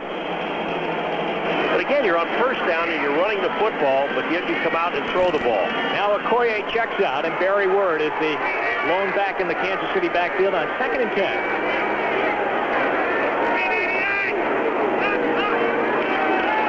Word gets it. Got Luke out in front on the play. And Word up near a first down. He did a lot of that on his own. All right, now let's check the Hertz 10-minute ticker this afternoon. Miami leading at the Jets 10-3. Buffalo, 3 second-quarter Jim Kelly touchdown passes. Chicago having their way with Atlanta now. New England leading over Indianapolis 10-3, looking for their 2nd win of the year. Minnesota and New Orleans leading. New Orleans is starting to get it together now. Craig Hayward has the touchdown in that one that gave them the lead, 14-7. Steve Walsh threw a touchdown pass, too. And Seattle leads here 10-6 on the strength of the opening second-half touchdown pass by Dave Craig to Jeff Chadwick of 54 yards. It's a first down for Kansas City at their own 44. Okoye a big hole.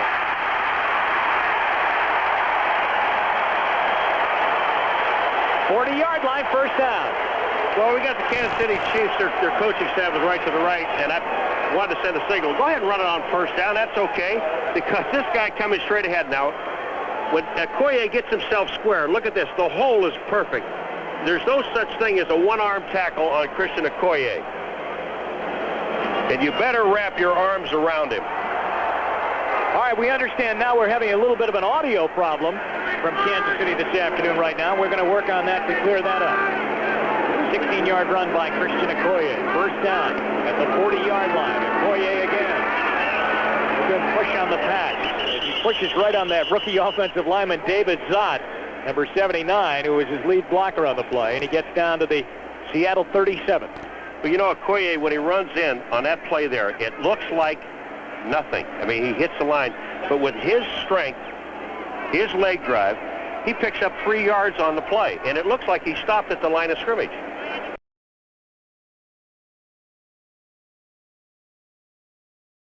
Right at the line of scrimmage, here. But he ends up 3 yards downfield. Stephon Page in motion. Okoye gets it again. This time takes it outside and gets it inside the 35-yard line to the 34. Cortez Kennedy and Patrick Hunter are there. And I also noticed that Nesby Glasgow is back in the game. He went out with a bruised wrist in the first half. What Okoye is trying to do is, because you have Bill Jones back there, the forgotten man, he hasn't carried the ball, and he probably won't carry the ball more than one time a ball game. But here he comes, and Okoye follows him. Bill Jones is there. He makes the block. Okoye gets back to the outside. When he gets the block on Nesby Glasgow, Glasgow gets back into the play, but Okoye already picked up 5 yards on the play. And now they've got third down. Third down and 4. They're 5 for 9 on third down conversions. Interesting they're not in the shotgun on 3rd and 4. And the play goes nowhere. They left a beat early, it looks like, on that offensive line. John Alt, number 76, seemed to get ahead of himself a little bit. Well, that changes it in a big way. Instead of 3rd and 4, it becomes 3rd and 9, and now you go to the shotgun. Yeah, well, you're in a 3rd and 4 situation, and you can run from that. 72 offense, 5 yards, 3rd down. So he nails the right side of the offensive line, both of them, Lutz and Baldinger. He could have gotten the left side, too. He just took a choice. The only guy that was on there was the center. But the nice part about it, they're getting the numbers right. 3rd down 9. Kansas City trails 10-6 during the 3rd quarter at Arrowhead. Now you got Jeff Bryant, it looks like, hopping offside. The catch made by Emil Harry, and what a clothesline tackle by Patrick Hunter. I'm sorry, but I watched Emil Harry going across. It's offside on Seattle, and there is no first down. But Emil Harry has decided he's going to run and take on Patrick Hunter, and it doesn't work. He's going to try and lower his shoulder. He knows he doesn't have the first down yet. Watch this collision. Offside. Hello. 77 defense, 5-yard penalty, still 3rd down. Now you can go back into your running game again with Jones and Okoye.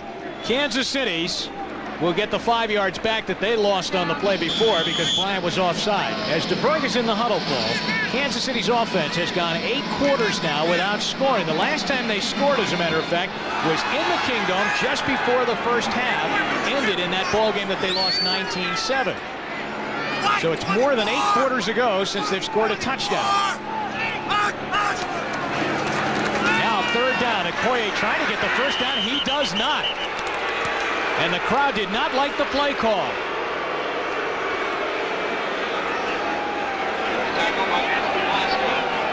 They didn't like the play call. I kind of agree with them a little bit because instead of getting Okoye going straight up the field, they have Okoye going off on an angle. He's more powerful, as we talked about before, running straight ahead. Now they're going to go for it on 4th down, I would imagine. And it's 4th and 3, Paul. It's not like it's 4th and 1 now. They're going for it on 4th down and 3. Marty Schottenheimer rolling the dice here early in the 3rd quarter. It's an awful lot of pressure on your defense if you don't make it.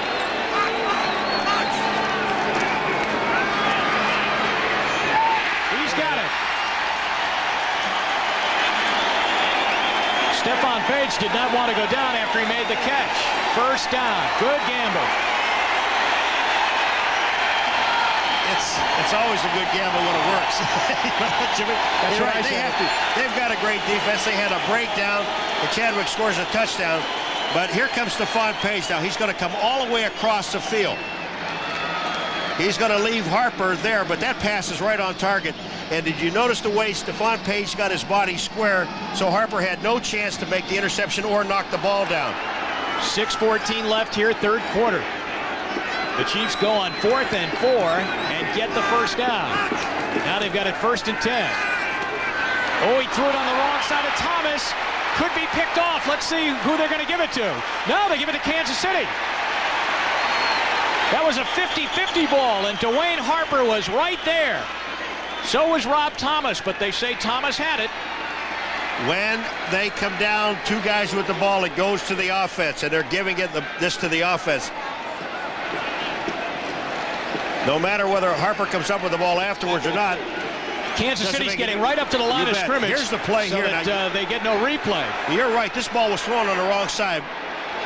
But the ball was there. Rob Thomas had it. So we do not get the officials to take a look at that. And Okoye runs the ball to the 15. That's what they did, right? They went right up to the line of scrimmage to run that play. Well, they didn't want to take a chance on looking at a replay. But once the official made the decision, I don't think that the replay can overrule that decision because it's called on the field. But now we see Christian Okoye going straight ahead. Look, see how square he is here, Jim? Yep. When he's this square, you better take him on low and take his feet out. That's why you don't want to run him wide. The ball is at the Seattle 15-yard line. Okoye to the 10, to the 8. Jimmy, not to belabor a point, but you look at Okoye square. And this is what puts fear in defenses, because he is square. Look at his shoulders, parallel with the line of scrimmage. When he is in that position, you may hit him. Robinson hits him, but you're not going to bring him down. You're going to need 2 or 3 people to get him. You've got to take his legs out. And Nesby Glasgow told us yesterday, you have to go through him, not grab onto him. It is second down inside the 10. Second down and 3. Okoye up near a first down, but I believe a yard shy. He had 82 yards rushing just prior to that play. And if they went on 4th down before with 3 yards to go, this is still 4-down situation for the Kansas City Chiefs. They don't want a field goal here. They want a touchdown.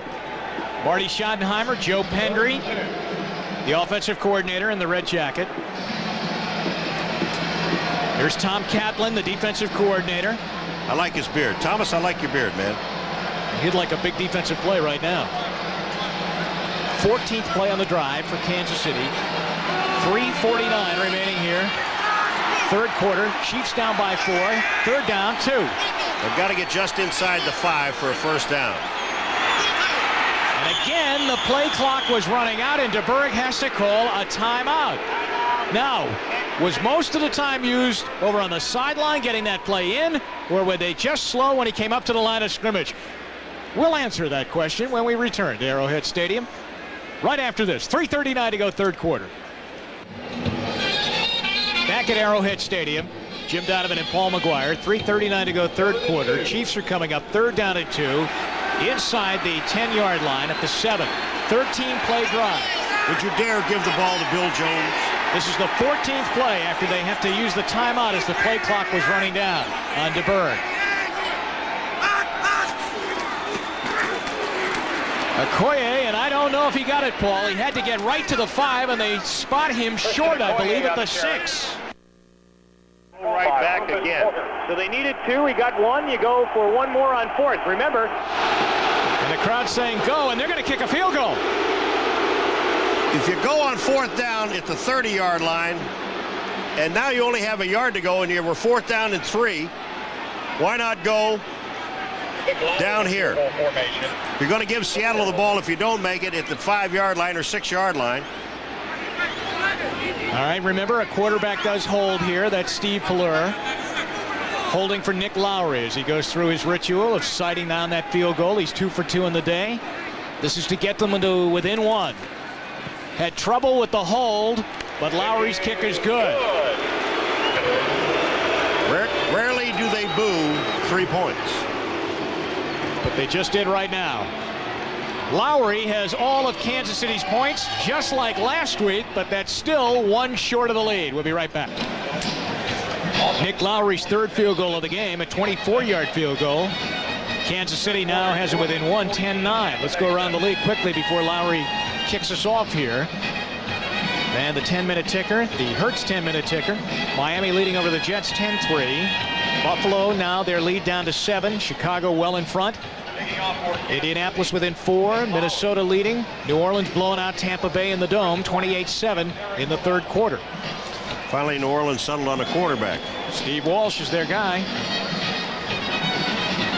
So Nick Lowry, 3 field goals last week, ended up beating the Raiders. 3 field goals today. The only problem is Kansas City hasn't been able to stick one in the end zone for a touchdown. He kicks it off, and Derek LaBelle takes it at the goal line. And won't go far. Nice shoestring tackle by Kevin Porter.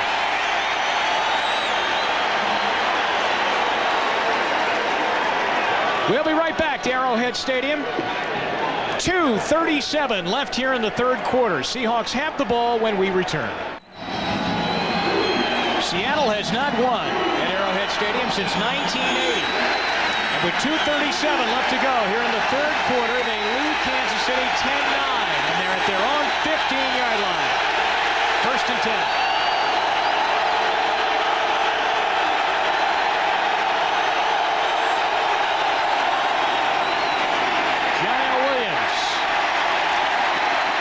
Tackle by Derrick Thomas, Dan Saliamua too, and he got a couple of yards out to the 17-yard line. 71,285 roaring on that play. That's what the crowd is here at Arrowhead today.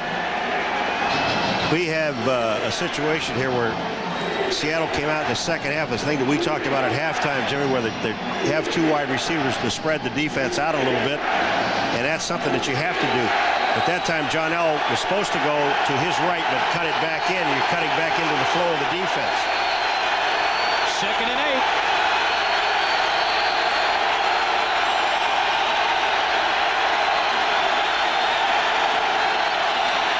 8. Deron Cherry was coming on a blitz and got picked off. He's got to throw it away. That's intentional grounding. Now, even though you have John L. Williams coming into play, but he threw the ball out of bounds away. John L. had no chance to get to the ball, and they're going to call intentional grounding by the quarterback. Now, John L. Williams was in the area, but only in the area. Now, Craig, watch it. This is good defensive secondary coverage by the Kansas City Chiefs. Now, Craig is looking to throw the ball. He sees John L., but he knows that he's going to get sacked back inside the 10-yard line, and he deliberately throws the ball away. You know what's amazing, though? Watch Craig after the flag is thrown. See, he's talking. Yeah, he's talking to John L. Williams is there. Grounding. Loss of down. 3rd down. He is really upset. You know, the worst part about this thing is it is a loss of down on top of the play, and you still get the loss even if he would have been sacked. But what was amazing on that play was that Deron Cherry blitzed and got picked off, but still came back, and he was the guy that forced Craig to throw it away then. 3rd and 17.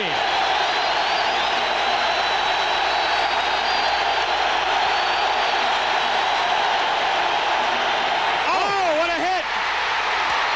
Touchdown! Saliamua!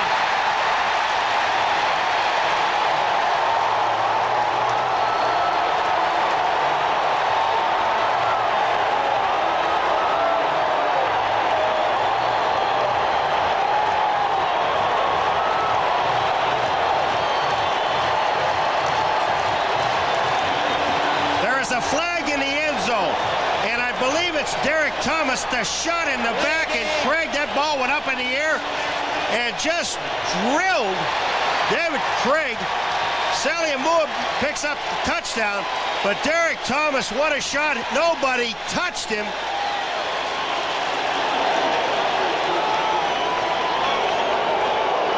And that's Derrick Thomas's 3rd sack. Saliamua, no, don't bend down and pick it up, just kind of fall on it. But there was a flag in the end zone.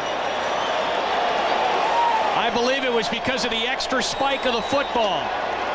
2 of them spiked it. And Lowry for the extra point.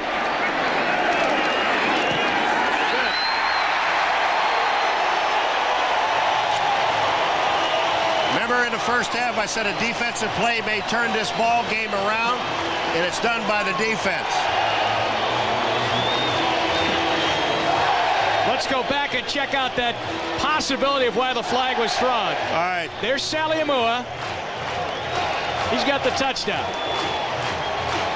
He's happy. But then someone takes the ball from him, and he spikes it. Saliamua never got a chance to spike it. Yeah, they went out of the picture. Believe me, they did. They went out of the picture, and they spiked the ball. All right, we're going to go to New York right now. Bob Costa standing by with an NFL Live update. Thanks, Bob. 16-10, Kansas City in the lead. Let's watch the situation in the end zone. Saliamua scores the touchdown. Okay, he's celebrating. Bad part about this, that's Ross that comes in, Kevin Ross. But Saliamua never gets a chance to spike his own ball. That's why they gave the 5-yard penalty. Kansas City's defense turns it around. Ross gets tagged with the penalty. Lowry kicks it away. Derek Lavelle at the 5. Short of the 25-yard line. Hit on the play by Dante Whitaker, one of the Chiefs' tight ends, and Chris Martin was there too. So Dave Craig comes apart from the seams there for Chuck Knox. He gets hit with an intentional grounding penalty. Then he just gets hit by Derrick Thomas. You know, the Kansas City Chiefs, I mean, they just They lead the AFC as far as giveaways and takeaways are concerned, and they just do a job. Interceptions 12, fumbles 13, 25. That's super. That's super defense. But I'll say one other thing about Seattle and Craig. Bootleg, and he catches his tight end, Ron Heller, over the 30 to the 32. When I looked at the statistics of Seattle, they had 5 returns against Seattle for touchdowns. 2 of them were punt returns. But there were 3 other ones. And yesterday I talked to Tom Flores, who's the president, general manager of Seattle, and I asked him, well, what are the other 3? And the other 3 were fumbles by Craig for touchdowns. And here's the 4th one now this year. Out at the 33-yard line. They got 8 yards on that first play. 2nd and 2. Trailing by 6.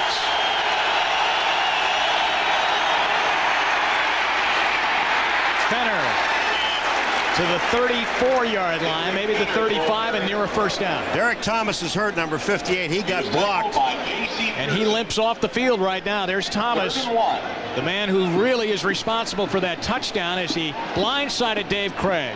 They can ill afford to lose him. So Lewis Cooper checks into the lineup for Kansas City as they check out the leg of Derrick Thomas. Chris Martin said yesterday he doesn't know how good he is. I think he's right. This guy's going to be super. 11 sacks on the year now for Thomas, as the 3rd quarter is going to end here at Arrowhead Stadium. Kansas City's offense has been sleepwalking all day. It is their defense that has put them in front, 16-10. We'll be right back after these messages from your local station. From the Kansas City bench, as we get set to start the 4th quarter, they are saying that Derrick Thomas just bruised his left knee, and they're putting, as a matter of fact, a knee pad. They're trying to get a knee pad on there. It's 3rd down, less than 1 for Seattle. We start the 4th quarter. John L. Williams, and if he got it, he just got it. Seahawks players, namely Brian Blade, say yes, it's a first down. And it is. You just don't want to try and make a living running up in the middle of that defensive line. Now it's time for the Xerox 10-minute ticker. Dan Marino, a touchdown pass to Tony Page, has the Dolphins in the lead. Jim Kelly has thrown 4 touchdown passes. Chicago winning big. Craig Hayward has scored 2 touchdowns for New Orleans, rushing. And here in Kansas City, 16-10 Chiefs starting the 4th quarter. 1st and 10. Travis McNeil, the tight end for the first time today, gets the ball out to the 38-yard line. Short gain, about 3 yards. Tackled by Albert Lewis, who's playing corner, and they're doubling up on that outside. And Albert Lewis, once the man gets out of his area, the next thing that he does is he looks back for anything coming back into his area, which is a tight end just running a little fade-out pattern, about a 3-yard play, and then Albert Lewis makes the tackle. He's done that about 2 or 3 times in this ball game. Seattle took the lead on a 54-yard touchdown pass by Dave Craig to Jeff Chadwick. But then Dave Craig was sacked in the end zone by Derrick Thomas. He fumbled, and the ball was picked up by Dan Saliamua to give the Chiefs a lead. Wide open Blades. He's got it deep in Kansas City territory. Out of bounds at the 38-yard line and a first down. And the guy that blew the coverage was J.C. Pearson, number 24 for Kansas City, and he's really upset with himself because that was his man. Blades was open, Craig found him, and again he had time to throw the football. And remember Pearson getting the start today and playing because Kevin Ross has got a bad thigh.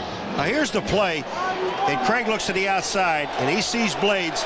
Number 24 is the man that actually blew the coverage. Porter is the man who made the play. 24 yards on the pass play and a first down in Kansas City territory. Craig, John L. Williams, is he inbounds? No, didn't get 2 feet in.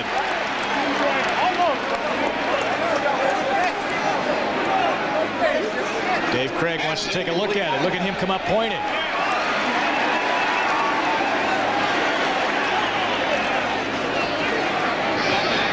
Let's see it again. Got a little shadow situation here now at Arrowhead, don't we? You got to get 2 feet in bounds, and John L. Williams only had 1. Big shadow problem. Really? towards midfield. There's John L. Williams. 13-13 left, regulation time. The Seahawks down by 6. Second down and 10. Derrick Thomas is back in and sacking the quarterback. They don't keep him on the bench very long, do they? That's his 4th sack of the day. And he just takes off and heads right for Craig. He's going to the point, there's Heckes right there to block him, but watch, he's already by him. He goes to the point where he knows the quarterback is going to set up.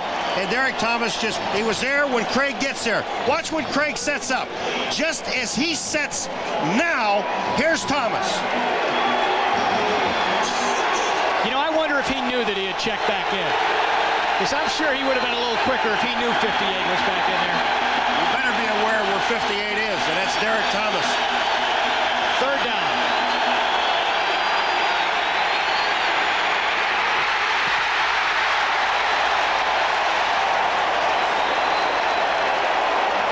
I do believe that's number 58 again. Well, there's also Neil Smith, number 90 is in there. There's also a penalty against Seattle. And we have Neil Smith not getting up for Kansas City.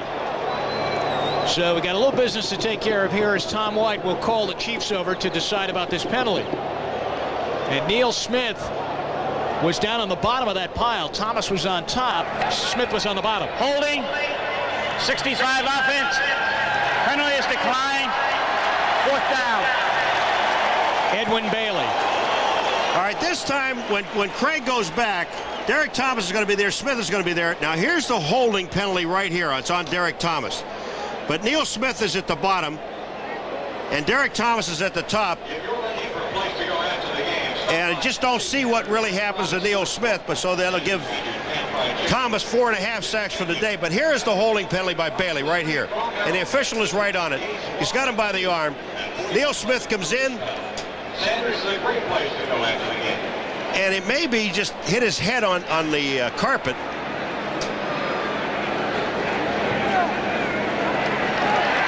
Here comes number 90 to the left of your screen. Now watch it here. He goes down. Oh, yeah, right there. Derrick Thomas has his head. He's up.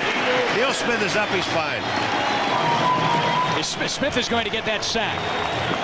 So Smith gets the sack all the way. They're not going to give Thomas anything on that sack. Well, there'll be a letter to the league office for Derrick Thomas on that one. I think you're right, because he very much is aware of his sack totals. And I think he should get at least a half. Rick Donnelly to punt. Oh, great kick. Hits at the 1, touchback as it goes through the end zone. Great kick for distance, but you should try to kick the ball out of bounds and not into the end zone. There's Neil Smith as they work on him on the Kansas City bench. 12:01 left, and the Chiefs defense keeping them right in the lead. Jim Donovan and Paul McGuire with 11:49 left there in the 4th quarter at Arrowhead Stadium in Kansas City. Kansas City Chiefs lead 16-10. That, my friends, is a definition of a busted play. Yeah, well, only the center and the quarterback moved. Barry Word. No. Now there he is. That's the center right there. Mike Webster, 38 years old, 17 years, and he still stands there on the sideline knowing that he isn't playing with his helmet on the entire ball game.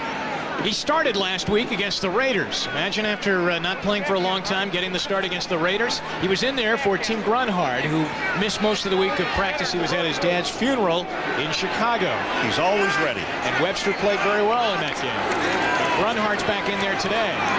Ball is batted down by Cortez Kennedy, I believe.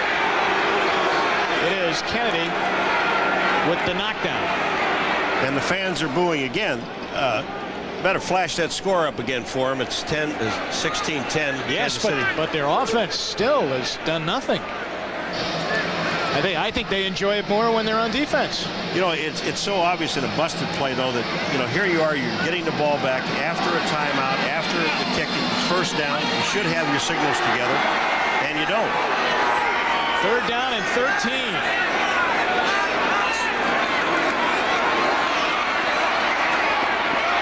Stretch out catch by Emil Harry. But I think he's short of the first down, Paul. He's short, and you know the players obviously would like to go for it, but they're not.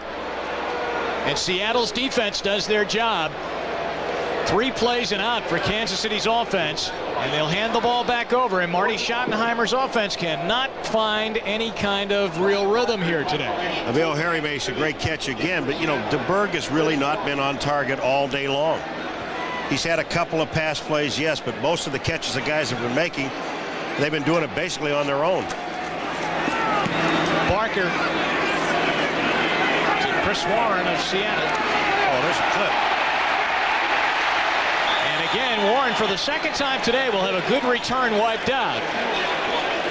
Ricky Andrews, number 52, clips Tracy Rogers, number 52. Plus, we got a fight. James Jefferson and Jonathan Hayes, the Kansas City tight end, getting into a battle. They are separated, and Seattle already walking backwards. Tom White's had a busy day as our referee today. A lot of penalties in this one. We're gonna have to get some new flags after this one's over with. Worn out.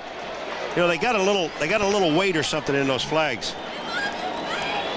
That flag looks a little ripped, doesn't it, Paul?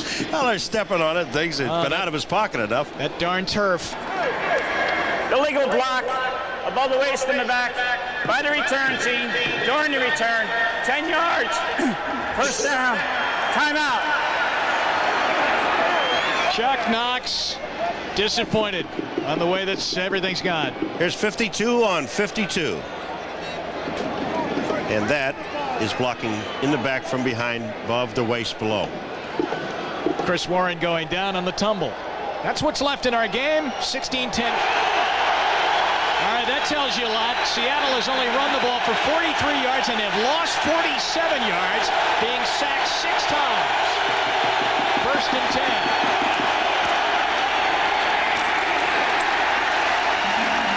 Derek Fenner is stopped at the 25-yard line, as Percy Snow is there along with Kevin Porter and Sally Amua. You know, the Kansas City Chiefs played a 3-4 defense, and it is all basically determined by the offensive formations. Now, look at the season. You've got the defensive backs making 38% of the sacks, right? But look at today's game. I mean, the tackles. Look at today's game. 48% by the linebackers. That's because the Seattle Seahawks have played with 2 tight ends, and they bunched everything on the inside. They got 3, 2nd and 7. John L. Williams. Oh, great run. What a nice move by John L. Williams, and a little stiff arm, too, on Percy Snow, and a first down for Seattle to the 37-yard line. He just jumped out of the way of Kevin Porter, number 27, to pick up the first down. That's just all individual running. The play was designed to go to John L's right, but he cuts it back. Now watch, Maz can't get there. Porter goes down. He just steps aside from him and then picks up the first down. Now, this was designed to go to the right. You know, there's why it can't go right, because it was all blocked off, and John L. made the great adjustment to get back to his left. Incidentally, Neil Smith is not back in the lineup yet. Leonard Griffin is playing that defensive end spot. Great play by Chris Martin. And there's a flag down at the 28-yard line, and it's going against the Seahawks. And it's also going again against number 66, Andy Heck. And guess who he was holding? Derrick Thomas. How'd you know that? Someone was holding a cue card up here. Illegal use of the hands to hit. Number 66 offense. 10 yards. First down. Andy Heck is getting a lesson on a linebacker blitz. And here it comes. 66 is Heck. Derrick Thomas. Now watch. He goes back to the outside. Now here is the hands to the head. He's got his left arm up in his face right there, and that's illegal. It sure is. First down at 20 after the 10-yard penalty on Andy Heck. Back at the 26-yard line of Seattle. They trail by 6.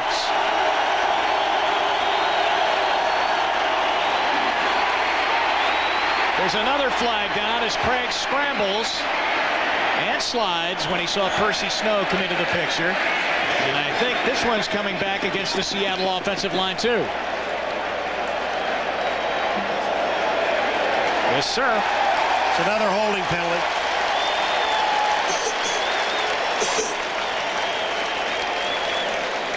Now, the guy that was in the middle was number 63, Ronnie Lee. Now, whether he was holding or not, I'm not sure. We'll soon find out. Here's holding. Tom White. Yeah, still holding. Holding. 63. Offense. 10 yards. First down. So it is on Ronnie Lee. Ronnie Lee. Now, he's to the left of your screen. Now, look at, and there is Smith in the game, and he tackles him. And the officials are right on the play, and that's why, I mean, you're in the open, you're right behind, and the official is right behind you. It's first down and 30.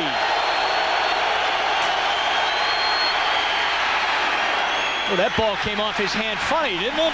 And Travis McNeil, the tight end, could not hang on.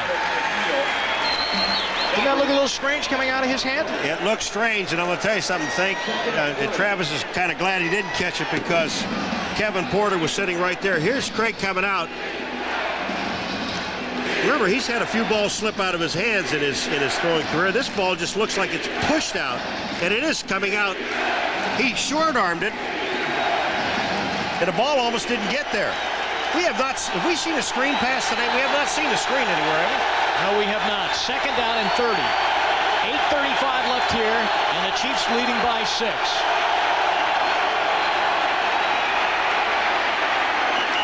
And James Jones takes it out to the 21-yard line. The first time we've seen him out of a running back spot today, as he came in at fullback. We just ran a draw play. They're just trying to get some field position. You've got a long way to go. Again, when we were talking to the coaching staff yesterday, and especially John Becker of Seattle, he said, we just cannot afford to be in third and long situations against this defensive secondary, especially the way they disguise their defense and when they're in the nickel, because they blitz almost all the time. So as you can see, the players are fighting the sun in their eyes, and it's 3rd and 25.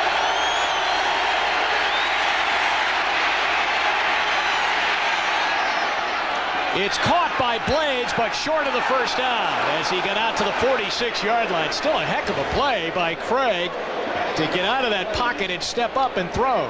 And with 7:43, they're going to punt the ball because they're only a touchdown from winning this football game, Seattle. And there's no sense of taking a chance now because, number one, their defense has really been doing a great job all day long against Kansas City. We've been talking about the Kansas City defense. The Seattle defense has been doing the same thing. You're right. I mean, they have not given up a touchdown. Remember, it was the Seattle offense that fumbled on the sack of Craig in the end zone. But Seattle's defense has not given up a touchdown. Fair catch called for at the 10-yard line. Emil Harry makes the catch.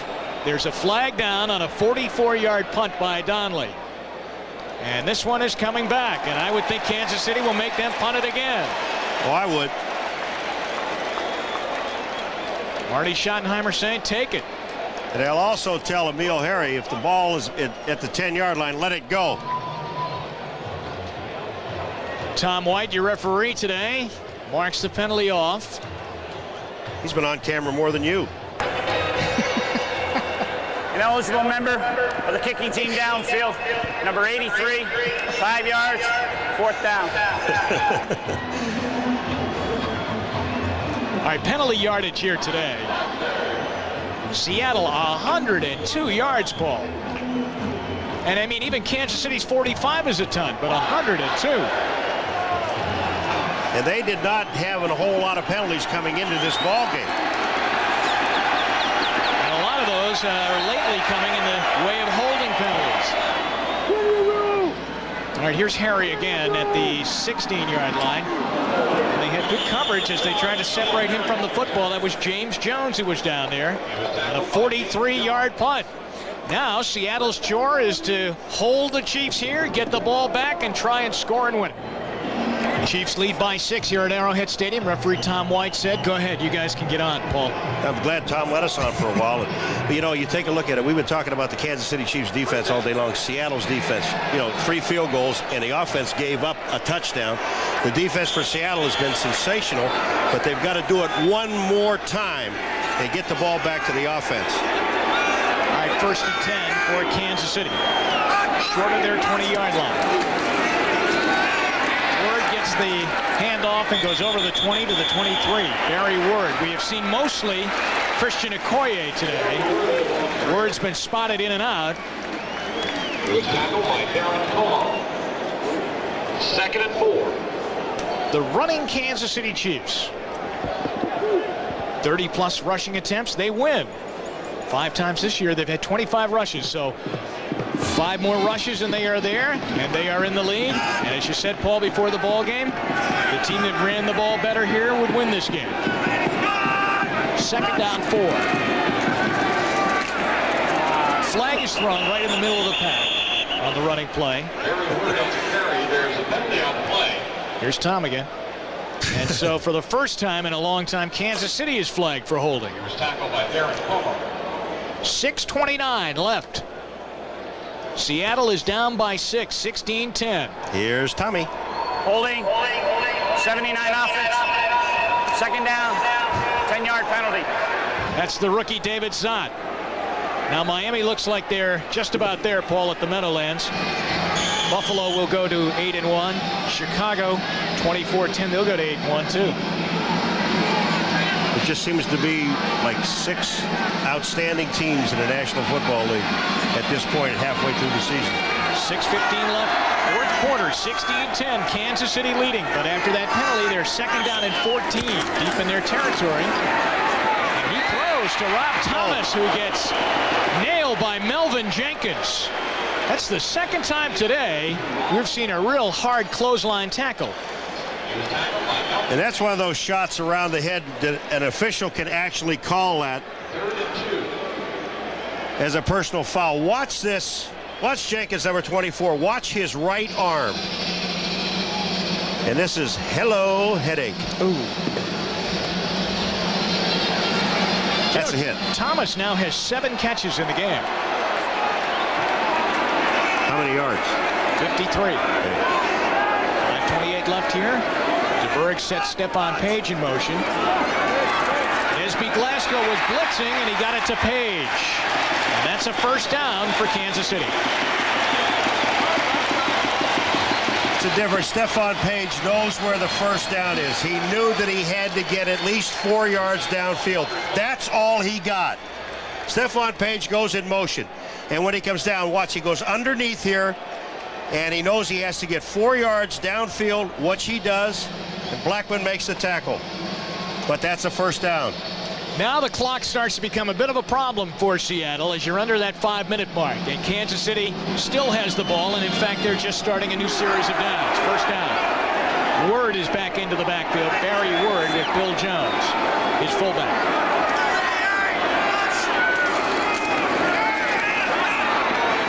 He's got Rob Thomas. At the 48-yard line, he had to come back and almost made a great one-handed catch. That was a terrible pass. It was a terrible pass because Rob Thomas was open. He was downfield. He had Harper beat. And Deberg just never gets the ball there. He has time to throw it. But look where this ball is thrown. Thomas is downfield, and he almost makes a spectacular catch. 10, Indianapolis 6. Look at here, how far behind this ball is thrown. Well, Deberg has not had a good day throwing the football today at all. Receivers have had a tough time catching the passes. They've been on either side or behind them a lot of times, as you just saw there. Plus, he stopped the clock there. 2nd down and 10 with 4.5 minutes to go. They had their hands all over Stephon Page, and there is no flag. Eugene Robinson might have gotten away with one there. Was that Robinson or Harper? I saw Robinson at the last second, but let's see. But whoever it was, they had his hands all over the back of Page throughout the entire route. Yes, Stephon Page, I mean, he's there. He's coming back to the ball. Actually should have caught the ball. Now, here's the play. And and I believe it is Harper. He is all over Stephon Page, but he's in his back, and the people are booing. Even they saw it. Goes down as a good defensive play, though. 76 offense. Penalty is declined. Third down. So there was holding to boot on the play. And the holding penalty is called on John Alt. Third down conversions as the Chiefs come up third down now. 1 of 2 less than 3 yards. 6 of 11. The secret to two teams that run the ball as much as these two teams is when they get to third down situations, they want to be under 3 yards. Here comes the blitz. And they got him. Esby Glasgow actually was coming over the top. Rufus Porter knocked Deberg back into the middle of the pocket, and then they knock him down. And Seattle's defense does what they had to do, get the ball back for their offense. Here comes Desby Glasgow on the other side, and that's the guy Deberg sees right there. Even though he doesn't make the tackle, he should get credit for the sack. And the reason that Seattle refused the penalty on second down is because didn't want to give Kansas City another chance at the ball, because there's only 4:10 and counting in the ball game. They want the ball back. Chris Warren into the shadows here at Arrowhead Stadium as Brian Barker stands back at his 5-yard line. They've got a return set up. Super kick.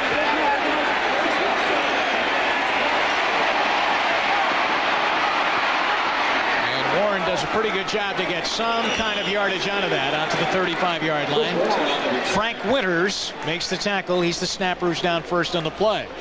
Say be sure to join NBC Sports next Sunday as we continue our coverage of the NFL. 12:30 Eastern Time, NFL Live. O.J. Simpson will do a piece on parity in the NFL. Is there parity in the NFL? Then most of you will see Marion Butts and the San Diego Chargers collide with these Kansas City Chiefs here at Arrowhead Stadium. Others will see Warren Moon against Cleveland with their new head coach, Jim Schaffner. Check your local listings for your game. Dave Craig needs a touchdown. Derrick Thomas with his 5th sack of the day. Actually is 5.5 sacks. And it's the 7th total sack on the day for Kansas City.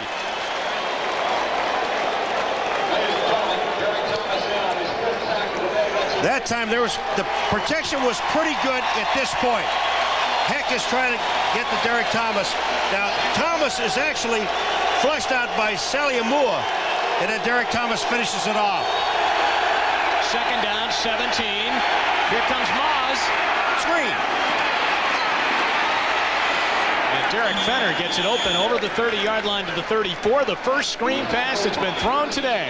I was waiting on that, but that time what Seattle did is they actually blocked Derrick Thomas with 2 people just to try and slow him down. Now we're at 3 minutes to go. Seattle 3-5 coming into the game after a bad loss last week in the Kingdom against San Diego. They know that wild card dreams are slipping by as the losses mount up. 3rd and 11.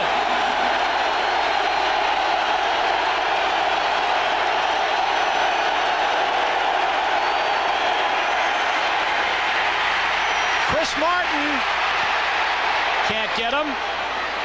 And what a catch by John L. Williams at the 45-yard line. And what a throw by that guy. First down, Seattle. This was a great throw by Craig and a great catch by John L. But Deron Cherry made a mistake. Deron Cherry, watch at the end of this play, number 20.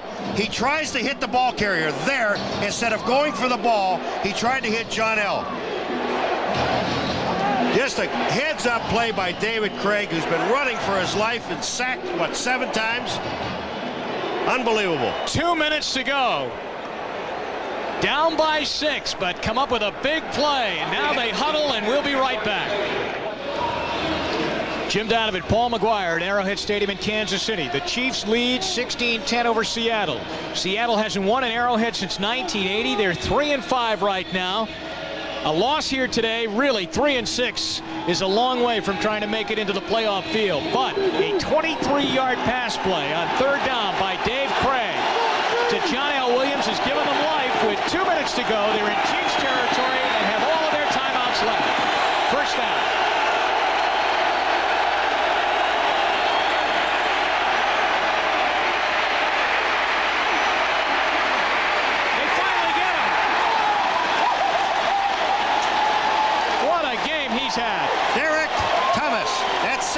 for Derrick, 6.5. I don't agree with our scorer here, but I still think it's 6.5.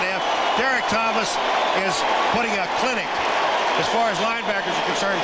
But again, when you see a man make a sack, watch how much time Craig has. There's no one to throw the ball to. That's just tremendous defensive coverage downfield, and then Derrick Thomas comes off a fitter and makes the play. Outstanding. 2nd and 20.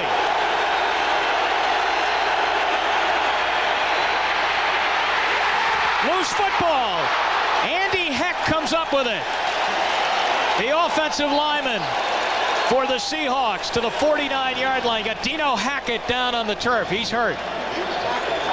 Dino Hackett, the linebacker for the Chiefs, is injured. Looks like he's holding on to a hand or a wrist. Let's see the play once again. I don't know if they say now that Craig threw the ball or not because they moved it back to the 45-yard line. And here is the heat. Bill Maas is there. Neil Smith's there. And that ball comes out. I think Thomas Ball knocked it out from behind. And Dino Hackett runs into Heck. So we have an injured player down, and we'll check out that situation. Let's go to Bob Costas right now in New York and NFL Live Update. 29,000 in Foxborough, over 75 here at Arrowhead Stadium, and still Dino Hackett is down on the turf out by the 49-yard line. Now, he was injured on this last play when Dave Craig had the ball knocked loose. Dino Hackett's coming in. He sees the ball bounce. Heck picks it up, and watch this collision. And he gets hit in the head. You saw his head just turn. You know, then he got hit on the second time when Neil Smith came in to finish the play off. There's Dino Hackett.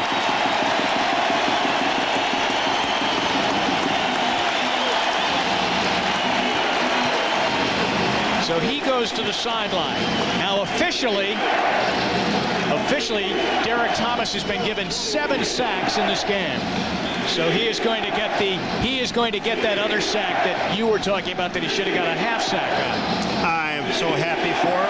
He's having a ball. He's having a record day.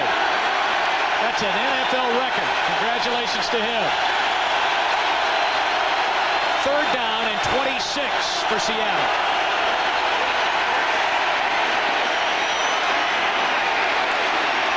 Tommy Kane, fumble, Chris Martin.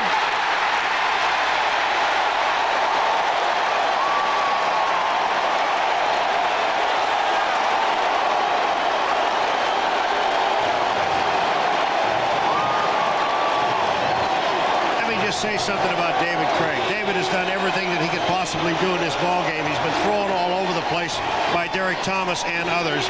And Kane goes downfield. Now look at the coverages there. So they're setting up in a zone defense. You see Martin 57 is there.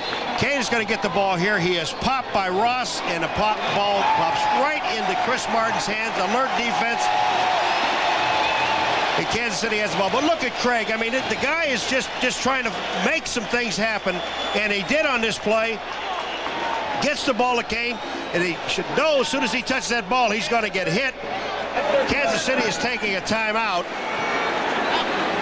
What a long day for David. Chuck, you don't have to call a timeout. Kansas City just did. We'll be right back. 10. Jim Donovan, Paul McGuire back at Arrowhead Stadium in Kansas City. The Chiefs are on their way to their 6th win of the year, thanks in large part to that man, Derrick Thomas, who has set an NFL record today with 7 quarterback sacks. Guys go through a year not getting that many. I was just going to say, he's had a year today. I mean, he has just been something. Look at him. He's just been having a ball. 1:15 left. And Okoye. Submarine. There's a loose ball. And I believe Kansas City might have gotten it back.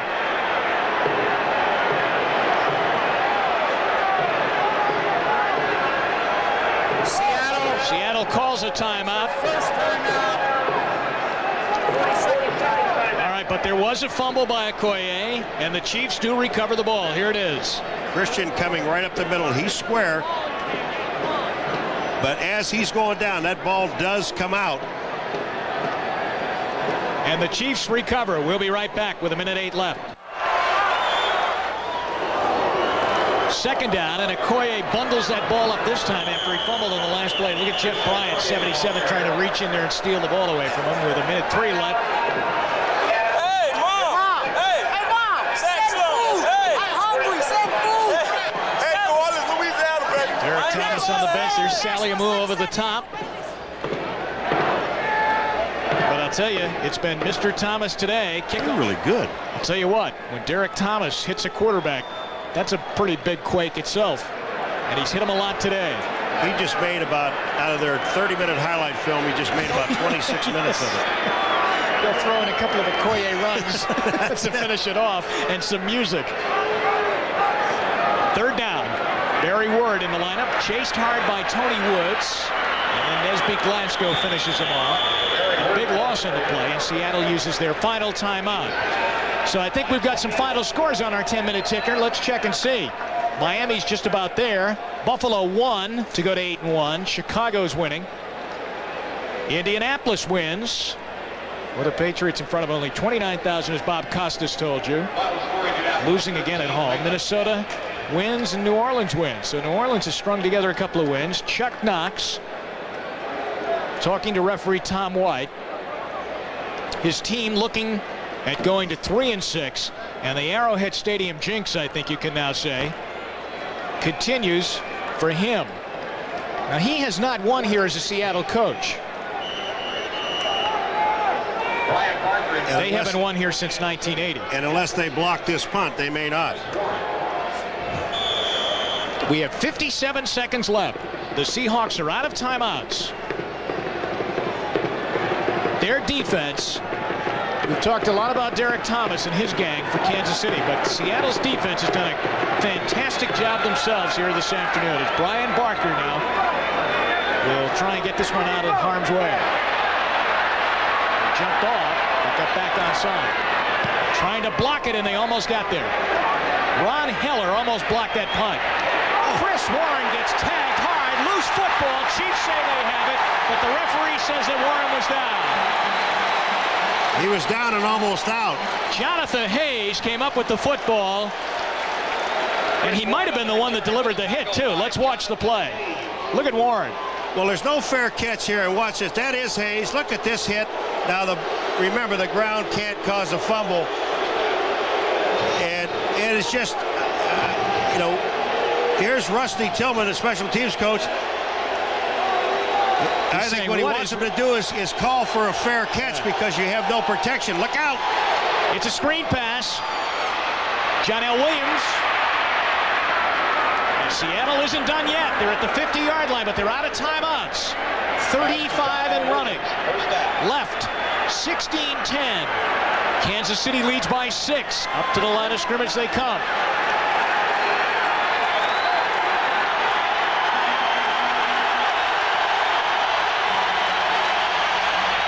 That's open. Down to the 25-yard line. Tommy Kane, he picks up 25 yards on the play. He's got to burn 10 one right seconds here. left. He's got to get him up and spike the ball into the ground. There it is. Stopped with 4 seconds left. What a gutsy comeback by Seattle. But can they get it into the end zone now? 25 yards away. There's only one play, and it's got to be at the end zone. There's, you know, no gimmicks here. And they're just saying, everybody get down on the goal line and wait. Because they'll come to you. You got Deron Cherry, go sit down in the end zone somewhere. Chuck Knox screaming out instructions to his offense. 4 seconds left. This is it. Need a touchdown to win it. Deron Cherry is down at about the 5-yard line. He's just waiting. They're backing off. Look out for Derrick Thomas. Paul Scansi's got it. Is this? I'm telling you you something? David Craig has done everything that he could possibly do in a ball game as a quarterback to win a football game. Paul Scansey made the catch. Marty Schottenheimer will now hope that Norm Johnson will miss the extra point. Scansey is downfield. Now look at, you've got to get into the end zone. He's just all by himself. Now I don't know. There's Deron Cherry. Martin is not deep enough. Scansey goes up. That ball is right on target and is perfect. There's one other thing about Derrick Thomas in this play. This is for the ball game. Seattle wins on the last play of the game. They hadn't won here since 1980, and David Craig fires a touchdown pass, and Chuck Knox comes away with a huge Seahawks victory.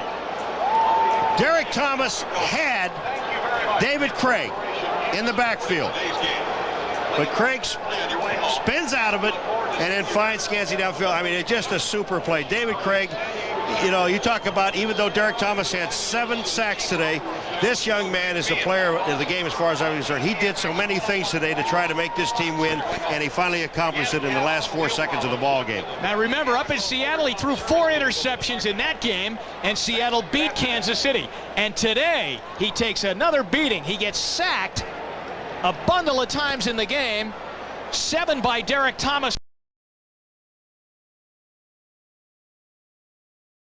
So Paul Scansey for the touchdown. 10 times he was sacked. Let's go back to that final play of the ball game. Watch Derrick Thomas, 58. Right there, he's got Craig. Now, the question is, was it in the grasp? They said no. The play goes, and look at this pass. And Paul Scansey goes up, makes a play, touchdown, and that's a game. Well done, number 17, David Craig.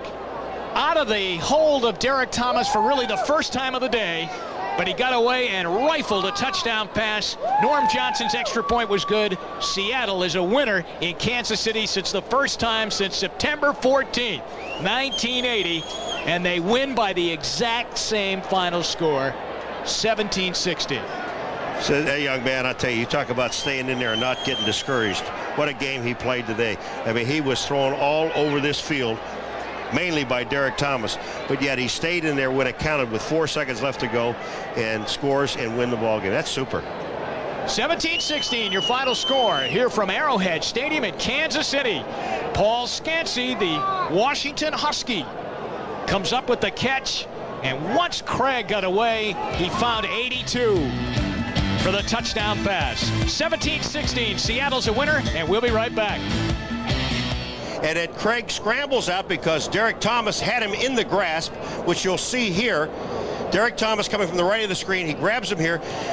David Craig goes out. Now look at this, and he has enough presence of mind to find Paul Scansey downfield, throws the ball. That's beautiful. That's just beautiful. Now, I have to say that on the last play of the game like that, and from seeing the replay, I would have to say no, he was not in the grasp. And indeed, I think I saw in the back there referee Tom White nod that he was not in the grasp, but the play was okay. Just remember one thing now. It's grasp and control. Derrick Thomas did not have control. It was an excellent call by the official, but the great play of David Craig. And again, you can't say enough about what David did today, because here's a guy that was sacked all over the field 7 times by one guy alone who almost got his 8th. He still had enough presence of mind to keep his composure to get the ball downfield. And you can see David Craig, and he knows, he said, hey, for 59 minutes and 54 seconds, or 56 seconds, right, I was getting battered all over the field, and all of a sudden, it's all worth it.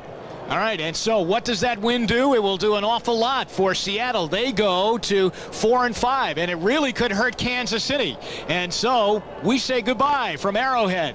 There's your final score, 17-16. Kick off your night tonight on NBC. Help solve a mystery on a special edition of Unsolved Mysteries, followed by the compelling, dramatic, and provocative new series, Life Stories. Then the big one hits tonight. NBC presents a world premiere miniseries starring Joanna Kerns, Ed Begley Jr., Dan Lauria, Bonnie Bartlett, and Richard Macer. In the big one, the Great Los Angeles Earthquake, beginning tonight, followed by an NBC News special, Waiting for the Quake, anchored by Maria Shriver. Stay tuned for the NFL Live postgame report with Bob Costas. This has been NBC Sports coverage of the National Football League. 17-16, Seattle wins. A promotional fee has been paid to NBC by United Airlines. Come fly the friendly skies.